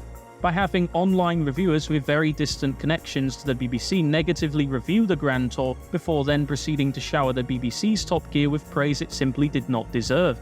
On the internet, but particularly during the first half of the 2010s, if you wanted the most honest, frank opinion of a TV show or movie that often went against IMDb's more vague and mellow average, you went to Rotten Tomatoes. I believe because of this positive societal perception of the website, an individual or entity working on behalf of Top Gear deliberately engineered a series of reviews to make Top Gear look better than the Grand Tour, because they knew how many people used Rotten Tomatoes as a reliable resource. Straight away, if you go to Top Gear's page on Rotten Tomatoes, you'll notice the only series of Top Gear that were ever reviewed by critics were Series 24, 25, and 27. This on its own doesn't mean much, since it doesn't actually mean no critic ever reviewed the other series, but it does mean not enough critics reviewed the other series for it to have a tomato meter score. The fact that 3 of the immediate post-Evans series have a score when nothing else from Top Gear's entire run, including the aforementioned Evans series, is immediately suspect to me. Of course, it could just be a harmless idiosyncrasy on behalf of the website, but I'm frankly not inclined to believe that. Meanwhile, all 3 of the Grand Tour seasons have been reviewed, averaging the programme out to an underwhelming 69%, which immediately contrasts against a much higher audience score of 92%. At a glance, you will indeed notice that a few of the reviewers who rated Grand Tour so lowly then gave glowing praise to Top Gear. I wouldn't suggest any sort of collusion here, but I just find it odd that the same names would pop up, meaning their reviews had a major impact on the public perception of both shows, since until very recently Rotten Tomatoes was considered gospel. And it's not like these reviews are carefully thought out and I just don't like them. These reviews are horrible and simply take on board the writer's own prejudices and biases, and likely those of their employers, rather than their own honest, objective opinions. The fact that Season 3 of the Grand Tour stands at a mere 60%, whilst the 2 series of Top Gear that preceded it stand far taller, is nothing short of a disgrace.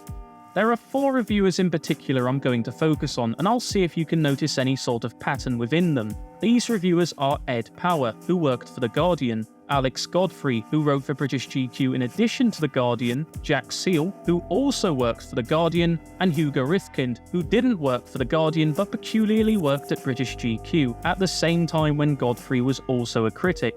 Now who owns GQ? Advanced Publications, which have an 8% stake owned by Warner Bros. Discovery, who, surprise surprise, also own a 25% stake in Fandango Media, the company that owns Rotten Tomatoes Tomatoes. And though it's probably a coincidence, Alexander Graham, who took control of The Guardian's publisher in 2016, would you care to guess the company he worked for between 2001 and 2013? Warner Brothers, who bought the production company he had founded in 1987. So we have 4 reviewers, all of them with ties to either The Guardian or Warner Brothers Discovery, working under the employ of a boss who had worked for the latter for over 12 years. But what exactly do Warner Brothers have to do with this? Well, you see, though the BBC channels in the United Kingdom are wholly owned by the corporation and by proxy the British government, it licenses the BBC name on an international basis to various vendors. In America, the BBC has been franchised out to AMC, and of course, you know who owns AMC? Warner Brothers. Furthermore, UK TV, the network which has re-ran Top Gear since the 1990s, was largely owned by 2 networks at this point, the BBC and Discovery, with the former eventually selling its stake in the network it helped to found to the latter in 2019. Again, with most media outlets owned by just 6 different companies, there's bound to be some overlap here or there. But I just can't help but shake the notion that given the BBC's conduct during the first 4 years following Clarkson's dismissal from Top Gear, they would stoop to this sort of level. That thanks to its pre-existing multifaceted professional relationship with Warner Bros. Discovery, they would be beholden to calling in a small favour off the books. With that said, let's start by focusing on Jack Seal's review since it's the most detailed of the bunch and isn't behind a paywall.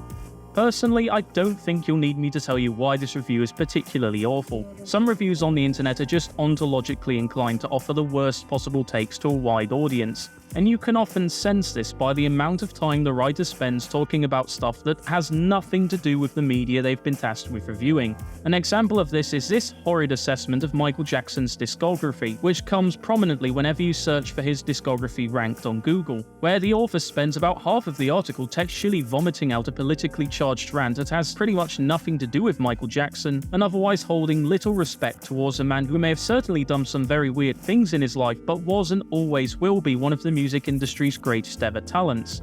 Seal's article on the Grand Tour is not that much different. Immediately he goes for the classic attack of character that is always the predictable hallmark of the best and brightest critics.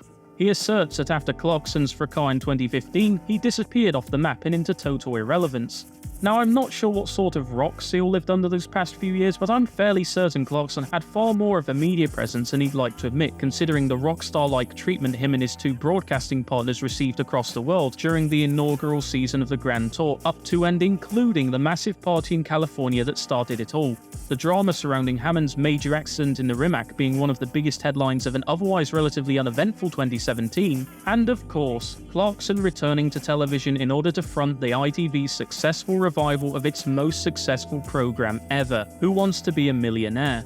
In fact, I think the only places on Earth where Jeremy Clarkson wasn't a major media presence during that time frame, owing to the fact his head appeared on the box and tail wing of virtually every single package delivered by Amazon throughout the second half of 2016, along with the planes that delivered them, were North Korea, North Sentinel Island, the Marianas Trench, and Jack Seal's head, and even the latter is debatable since it's very clear that the mere mention of Clarkson appears to get under this lackey's skin. And you know the really funny part about Seal's review? In much the same vein as Joel Golby's review of Clarkson's farm for The Guardian a couple years later, this review also shows clear signs of begrudging admiration. As always, it's lushly filmed, with a fine eye for a startling location. The comic book graphics complementing the superhero nicknames the men give the cars are a luxurious touch. Clarkson's review of the McLaren Senna is crisp and vivid, conveying the thrill of driving it while pithily explaining its technical merits. There's even a moment when May deviates from the scripted joshing and is properly funny off the cuff, earning a roaring laugh from his pals rather than the usual arch chortles. The show is undeniably well made, and almost all of it is jolly and inconsequential. Does that sound like the sort of thing someone who actually hates the program would write? Or does it seem more like Jack Seal's trotting out his actual opinion of the show early on, and it's more a case of his boss dictating how the overall tone of the review should go, to avoid sounding too positive? I'll leave that up to you, the viewer, to decide. After that, there really isn't much substance in the rest of Seal's review, though you're free to pause the video to have a look for yourself, and he really doesn't make any other points worth discussing aside from astutely pointing out the racial admixture of the studio audience didn't account for paid tokens to be front and center, unlike Chris Evans's first minute on the air. as well as giving himself a mental victory lap because the Grand Tour is a program no longer paid for with British taxpayer money, and this is apparently something to be proud of. However, when you consider that Channel 4 has spent the past few years in the middle of a hellish televisual midlife crisis where it is constantly trying to shove pornography down its viewers' unwilling throats harder than a frisky man in a trench coat, as well as giving a platform to public nuisances such as trespasser and cattle thief Wesley Omar in an attempt to glorify his criminal behaviour against the people who actually helped to keep this country running, the bar for terrestrial British television has never been lower in history than it is today. If anything, the Grand Tour would massively improve the state of the country's programming, not worsen it. The review then graveyard spirals further into absolute trash when Seal projects his own personal insecurities into the review by addressing the program's fanbase as sore winners who apparently complain over the very existence of vegan sausage rolls, and I'm having a rather difficult time here trying to find on this map exactly who asked, and more importantly, who cares? When your criticism of something largely ignores the content you are being paid to fairly assess and ends up meandering down into the very banalities that authors such as Seal have so readily descended into, then perhaps you should reconsider your career as a journalist and focus on something you actually enjoy. I know this sounds very hypocritical given the subject matter of this video, but it is what it is. What I find very important to note before I move on is that even a lot of the positive reviews for the Grand Tour on Rotten Tomatoes were made before most of the season had even aired, which is a little odd to say the least. I'm not sure if this is a normal thing to do in the world of TV, but if you're reviewing a movie, you wouldn't base your entire opinion of that film purely on the first 10 minutes alone. That's not how reviews are supposed to work, and perhaps websites such as Rotten Tomatoes should spend more time clamping down on unfair behaviour such as this, rather than comedians who complain because their latest stand-up royally sucked. Upon reflection, I do find it absolutely awe-inspiring how one person has spent the last couple of decades totally mind-breaking an entire media organisation, and for reasons that even time itself seems to have forgotten. I've read some of Clarkson's books and have scoured The Guardian's incomplete digital archive, but have found no answers nor anyone talking about it on the internet, unlike the very public feud between Clarkson and Piers Morgan. All I know is the tension between The Guardian and Clarkson really began to kick off once contributor and comedian Stuart Lee, a total and utter asshat by the way, started seething and moulding over Richard Hammond for some reason, told some rather sick and cruel jokes that wished death upon a man who had done nothing to him, and somehow avoided Clarkson giving him some sorely needed street dentistry. Hating Top Gear and everything its presenters did is something that The Guardian and until predictably flip-flopping in the mid-2010s, the Daily Mail did together in ritualistic lockstep for many years, and is something that isn't widely known outside of the UK, but for some reason our equivalent of the FCC, Ofcom, would rather spend its time investigating minor quips made by said hosts, over launching any sort of actual investigation into the brain-rotting obsession The Guardian and its associated parties have had over one man and his work since the 2000s. And though I hope to have made a salient point here, there are other ways the BBC or another interested party could have interfered with matters concerning Top Gear without needing any sort of outright manipulation. Even without any sort of advertising budget, the company is obviously limited in how it can promote its many IPs without violating the agreement it has with the British government. The British Audience Research Board, or BARB for short, is an independent research board that I've mentioned a few times in my videos in the past, and is jointly owned by all of the major British television networks in the name of supposed fairness. Now, over the past few years, these have become increasingly relevant in determining how successful a program is going to be in much the same vein that the American Nielsen ratings already serve. However, this does not mean that the board or the way it measures audience ratings are infallible. On the contrary, there are many things which I believe the BBC could have used in their favour. The first of these is the channel move. Moving Top Gear from BBC Two to BBC One undeniably helped the programme. It's difficult to explain why this is, but historically BBC One has always harboured a larger audience than BBC Two, and although the gap between the two channels has shrunk considerably over the past 20 or so years, the notion of BBC One having higher quality programming on the whole than its younger upstart continues to fester in the background. To highlight just how much of an advantage BBC One gives a programme, let's take a look at another show that was somewhat centred around cars. Although it was a comedy, it's a show that held a similar average audience figure to Top Gear during its prime: Peter Kay's Car Share. On 2 occasions, the show's viewing figures, which averaged out at 6.63 million, very similar to Top Gear, would surpass 8 million viewers, with an all-time record of 9.43 million viewers for the Series 2 premiere. Now perhaps I'm being a bit too pessimistic here. Maybe it was a really good comedy. I don't really know, and above all else I don't really care. But the point stands. Had Car Share aired on BBC Two, it's very doubtful it would have been as successful as it was, given how back in 2002, neither Alan Partridge nor The Office were able to surpass 4 million viewers per episode at a time when comparative programming on BBC One would often receive a lot more. Then we have the elimination of competition. Throughout its life, the Clarkson, Hammond and May years of Top Gear were put up against some very big ratings draws such as Heartbeat and Big Brother. It wasn't even safe from its own network, who routinely decided to put Top Gear against similarly large ratings draws across the BBC, such as Strictly Come Dancing and Call the Midwife, most likely with the intention of maximising the BBC's viewing share during the Sunday 8 PM time slot at the expense of Top Gear's potential peak audience. And yet, despite all this, it was still able to garner 6 to 7 million viewers on the regular. Modern Top Gear at one point did see upwards of 5 million viewers per episode, but this has since dissipated and was also achieved with zero competition on any of the other channels. With BBC One entering the fray, Top Gear consolidated itself as top of the heap, and with online streaming becoming increasingly relevant in the visual entertainment sector, along with regular TV becoming less relevant, less and less popular shows are appearing on terrestrial channels, which virtually guarantees bigger peaks for those that are more established, since they're not airing on traditional TV.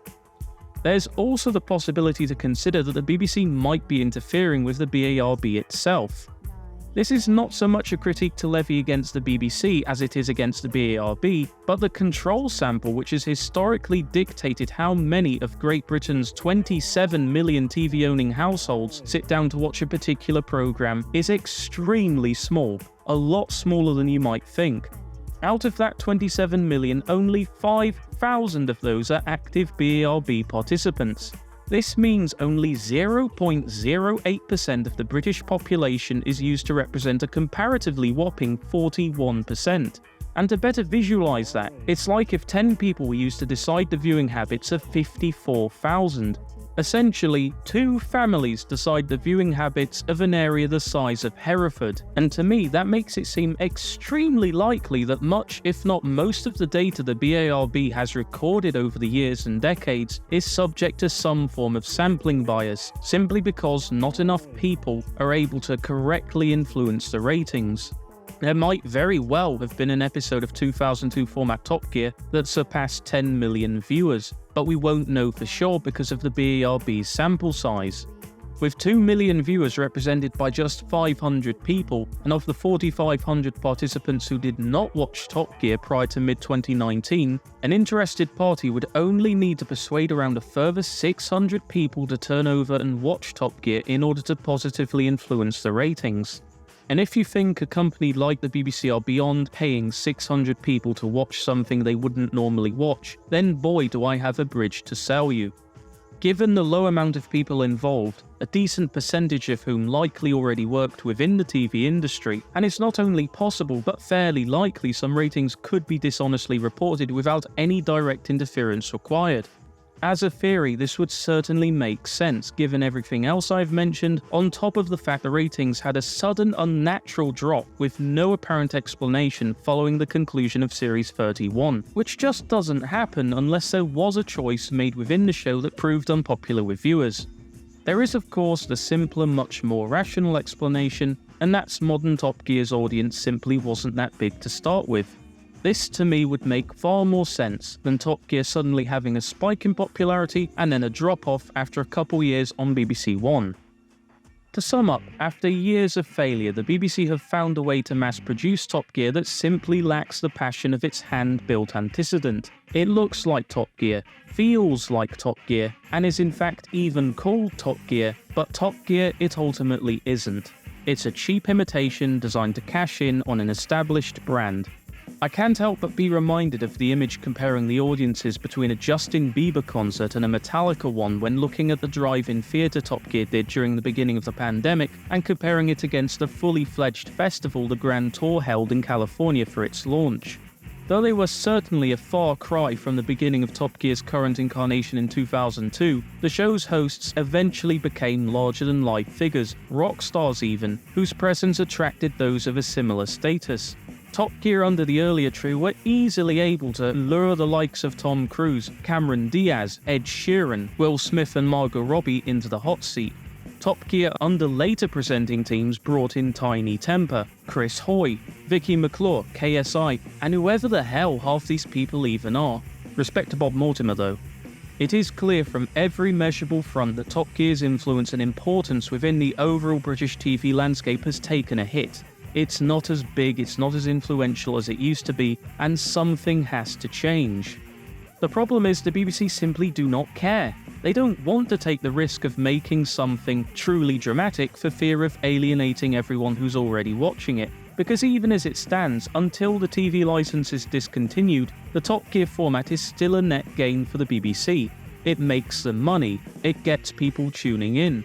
Because for all of Top Gear's failures, the show continues to make the corporation untold millions in licensing, largely through home video releases which featured the older trio's faces as recently as 2019. The show's best years more or less helping to prop up what has become of it rather than the other way around, as you'd expect. And until the show stops making money, until the magazine sells so few units that its publishers feel it needs to be pulled off to the side and shot through the head, and until so few people watch Top Gear that the BBC finally stop making excuses and take it off the air, the BBC will never take that risk. And for me, that is the number one biggest problem with Top Gear as it has continued to exist since 2016, its grandest fundamental flaw. It is Top Gear in name only, and is simply a safe cash cow that the BBC have kept in production for so many years to help keep the corporation's home fires burning year upon year, rather than revolutionary, cutting-edge programming that sought to push new boundaries and break new ground, as it did in the 2000s and the first half of the 2010s. And that is what is so frustrating to me. Until very recently, Top Gear knew it could continue infinitely so long as it vaguely resembled the earlier show, without any of the edge or personality that had made it such a success. During its heyday, Top Gear was a landmark series for the BBC that proved that Britain could still make a popular, world-beating TV series in the 21st century. One that wasn't a crime drama, or a sitcom, or anything else that had been done to death thousands of times before. Top Gear was truly unique. And as the programme stands, once you take out the hosts and other superficialities, it remains very much unchanged. The theme composed by Christian Henson all the way back in the early 2000s still remains Top Gear's calling card.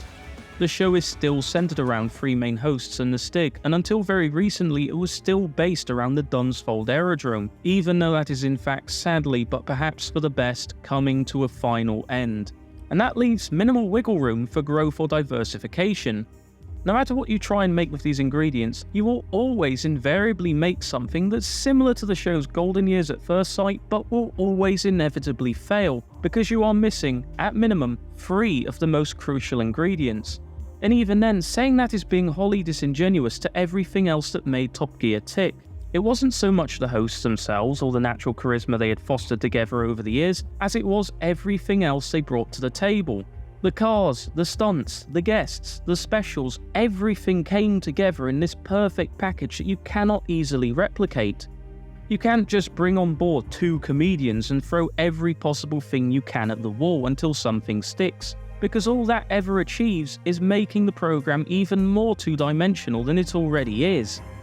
And this extends all the way through to the ways the BBC are continuing to promote Top Gear, including ignoring the programme's 20th anniversary, which I found rather cruel.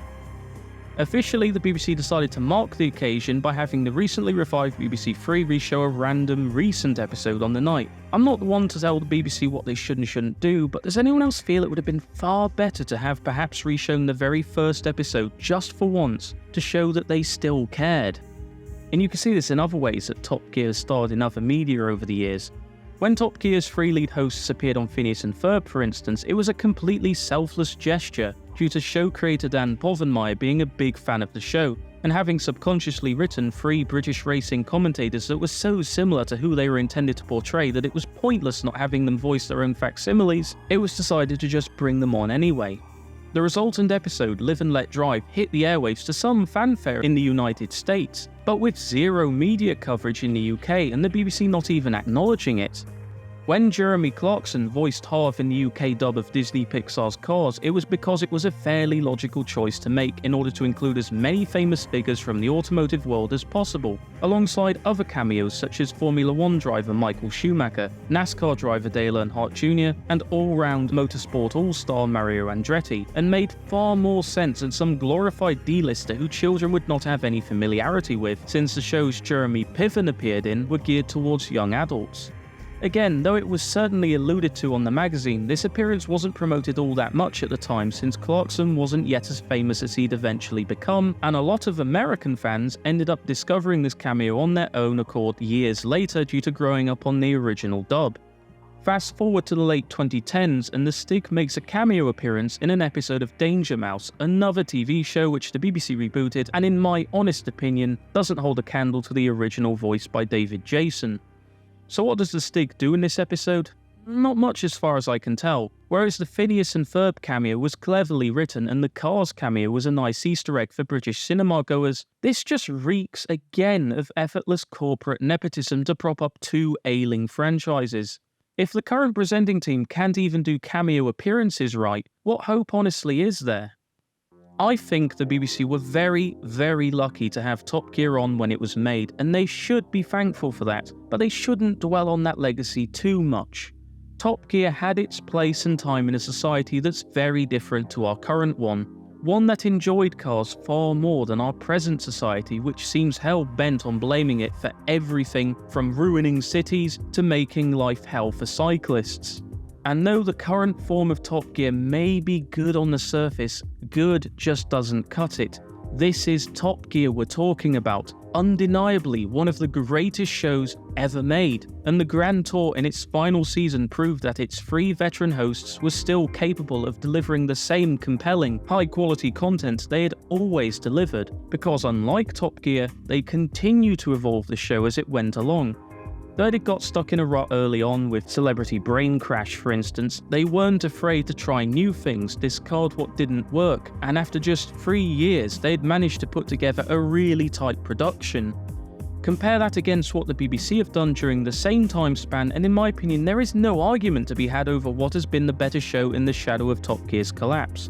The Grand Tour easily bests any effort that the BBC have made in regards to Top Gear since 2016. End of.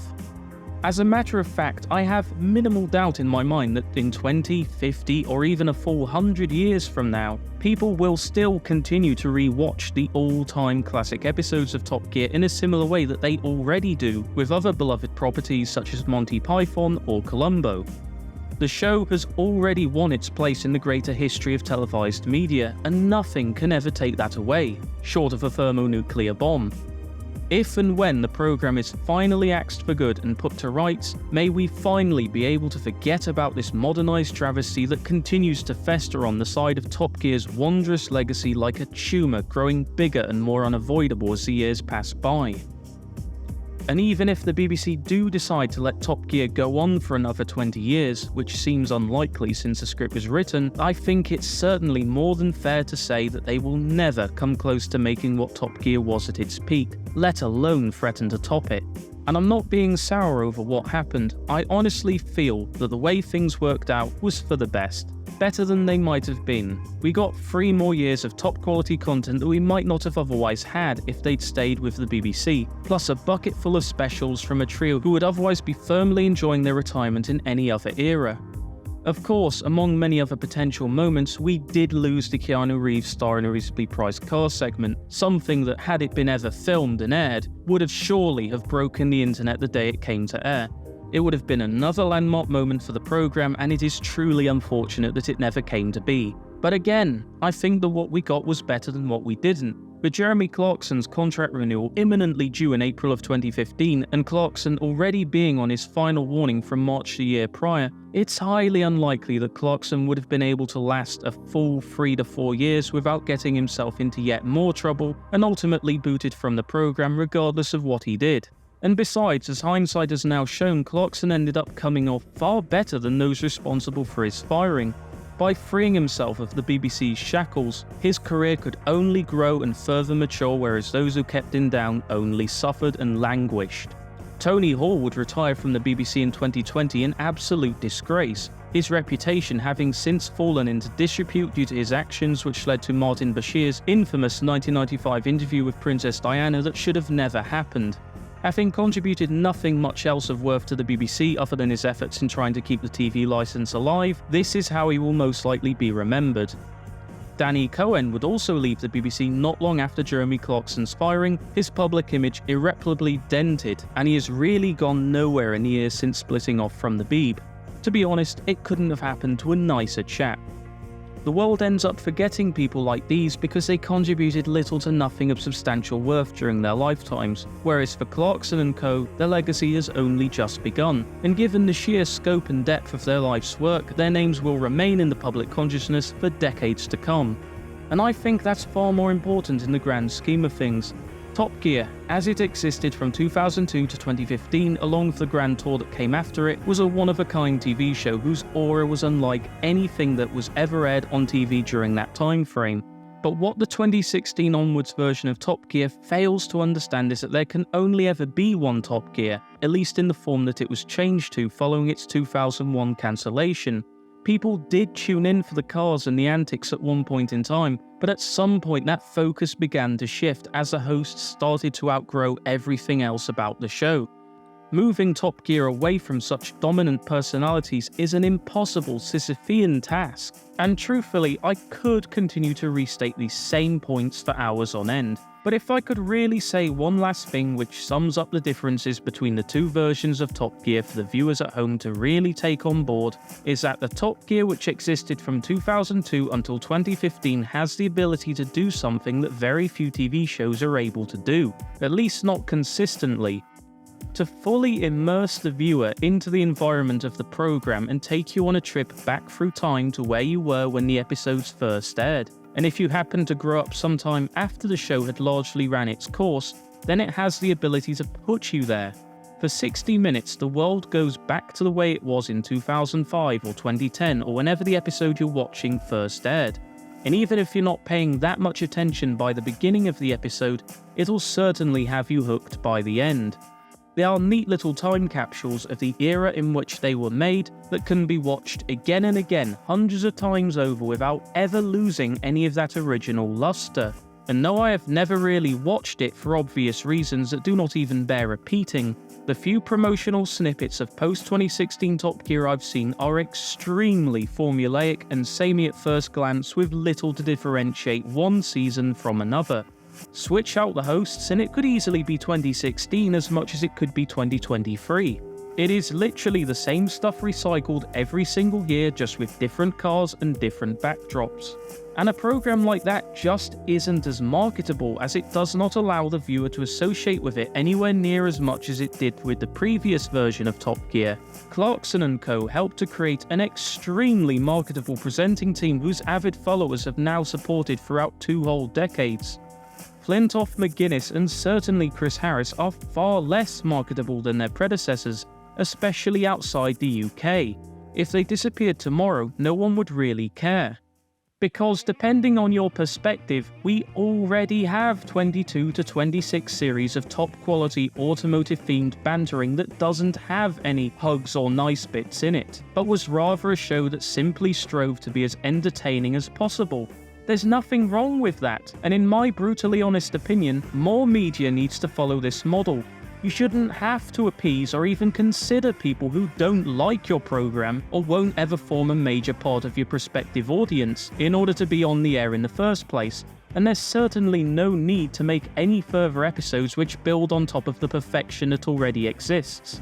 Chris Harris deserves a better job than being an on-screen butt monkey where he can better apply his passion and expertise where it will be more appreciated than TV for the disinterested masses, whereas McGuinness and Flintoff need to find other jobs instead of pretending they're Clarkson and May during their respective midlife crises. A program like Top Gear is just not cut out for them, and as enthusiastic as they may seem, it may very well end up in tears if they're not reined in sooner rather than later, as they just don't seem to have the necessary experience behind the wheel to guarantee their safety all the time. As history shows us, Top Gear spent its first 25 years as a completely different program to what it became, and there was nothing wrong with that. Through hard work and dedication, those who cared about its well-being the most and who could see the direction mainstream television was heading, reinvented Top Gear to be so much more than a weekly car magazine, and continue to evolve it beyond the wildest dreams of Derek Smith when he first gazed upon the Pebble Mill car park on that fateful morning in 1975. His sad death, mere days from Clarkson's firing, not only marked his demise, but also the demise of his greatest creation. The BBC's subsequent attempts to rob the programme of the dignified death it could only have had after that point is nothing short of futile, because as they have proven every year since 2016, they are simply unable to understand what made Top Gear. It was so much more than a car programme, and unless the BBC realise this and begin to develop three petrol-headed successors worthy of Clarkson, Hammond and May's blessings, with the correct amount of time, episodes and budget that they deserve, Top Gear will never stop being a cargo cult imitation of its past glory. That, above anything else, is why modern Top Gear is a fundamentally flawed TV show, and as I have established over the past 2 hours, it hardly learned anything from the previous 4 decades the program had existed for, fell into the trap of hiring 1,000 hosts to fulfill a diversity quota the majority of viewers simply didn't care for, before then gracelessly firing many of those very same hosts left, right and centre to then instead chase viewing figures by program bosses and channel controllers who didn't view Top Gear the same way we did, but rather as a bunch of pound signs and cheap compilation DVDs. Without the creative direction that Clarkson and Willman helped to foster over so many years, Top Gear could only directionlessly double down on what they already knew, which included many aspects that were getting old or simply didn't work in the 2010s, such as continuing to retread the star in a reasonably priced car by people who weren't stars in a car that wasn't reasonably priced, relentlessly copied what existed in the past from the reams and reams of ideas that had already been executed in a far better manner, and after issuing 3 presenter lineup changes in 4 years, brought on board 2 pre-established names from elsewhere in the entertainment sector to bully the one genuine talent they did have in a poor recreation of the inter-host chemistry previously shown by the Holy Trinity by 2 over-the-hill comedians, one of which has spent the past decade desperately trying to become Jeremy Clarkson in some weird obsessive love-hate relationship because in every way, apart from sporting perhaps, Freddie Flintoff knows deep down that his cultural impact is 1,000th of that of Clarkson's, and the two shouldn't even be mentioned in the same sentence, let alone breath.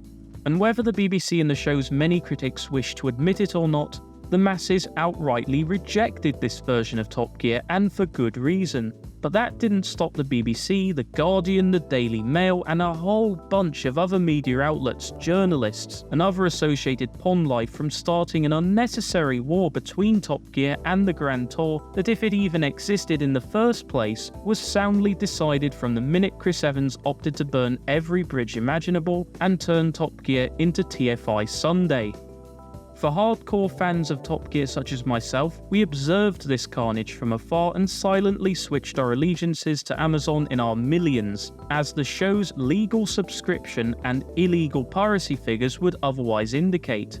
The MSM's subsequent attempts to dismiss us as a listless army of zombie lads is such an incredibly short-sighted and ignorant way to deride the fact that a program about cars originally aimed at the British motorist became such a universally enjoyed televisual representative of world culture by many different countries and walks of life, far removed from the shores of England on which it first aired, ultimately spite what any privileged lily-white glasses-wearing typewriter monkey may think. Their toxic, uneducated, milquetoast opinions and murmuring should have no bearing on what people choose to enjoy. And the only reason this video really exists is because they've done such a thorough gaslighting campaign that I needed to set the record straight. That even if some people did genuinely enjoy the new format of Top Gear, as few as there may be, that does not change the fact that critically, commercially, and culturally it has been a major disappointment incomparable to its past self or to the Grand Tour, which have empirically enjoyed far greater success. If you were to randomly ask any person on the street if they like Top Gear, whether that answer is a yes or a no, their answer will likely be in reference to the 3 people who haven't hosted the program since 2015, or 2016 in the case of James May, who was not only slow to enter but also slow to leave. And this is because the Holy Trinity made Top Gear theirs and allowed their viewers to develop an emotional connection with it. That connection just doesn't exist with any series of Top Gear after its 22nd and final series. It's a program that may have a few million viewers for now, but an audience of 0. For all its attempts to buck against the norm and be the most unique, compelling thing on TV during the Clarkson years, Top Gear becoming a nicer and caring TV show normalized it into just another program that people will watch and summarily forget as the years pass by. At the end of the day, it's just another program. Sorry for leaving you guys so long, but after the iceberg video, one thing happened after another, and I have produced a couple videos since then, but this one required a major rethink and about 5 total rewrites that added weeks and ultimately months to its eventual release date. If you enjoyed it, please consider donating via the Ko-Fi link or on Patreon, as I do not make a single penny in ad revenue from these videos because of the fact that content I produce deals with copyrighted material, and as a core principle of my own, I will never consider a paid sponsorship. Unlike my past videos, there is no additional credits at the end because this one, whether you like it or dislike it, is dedicated to everyone who has supported me over the past few years, and I'm continually thankful for the opportunities you lovely viewers have given me. Thank you all so much for watching, and whether it's a few weeks or a few years from now, I'll see you all in the next video. Take care.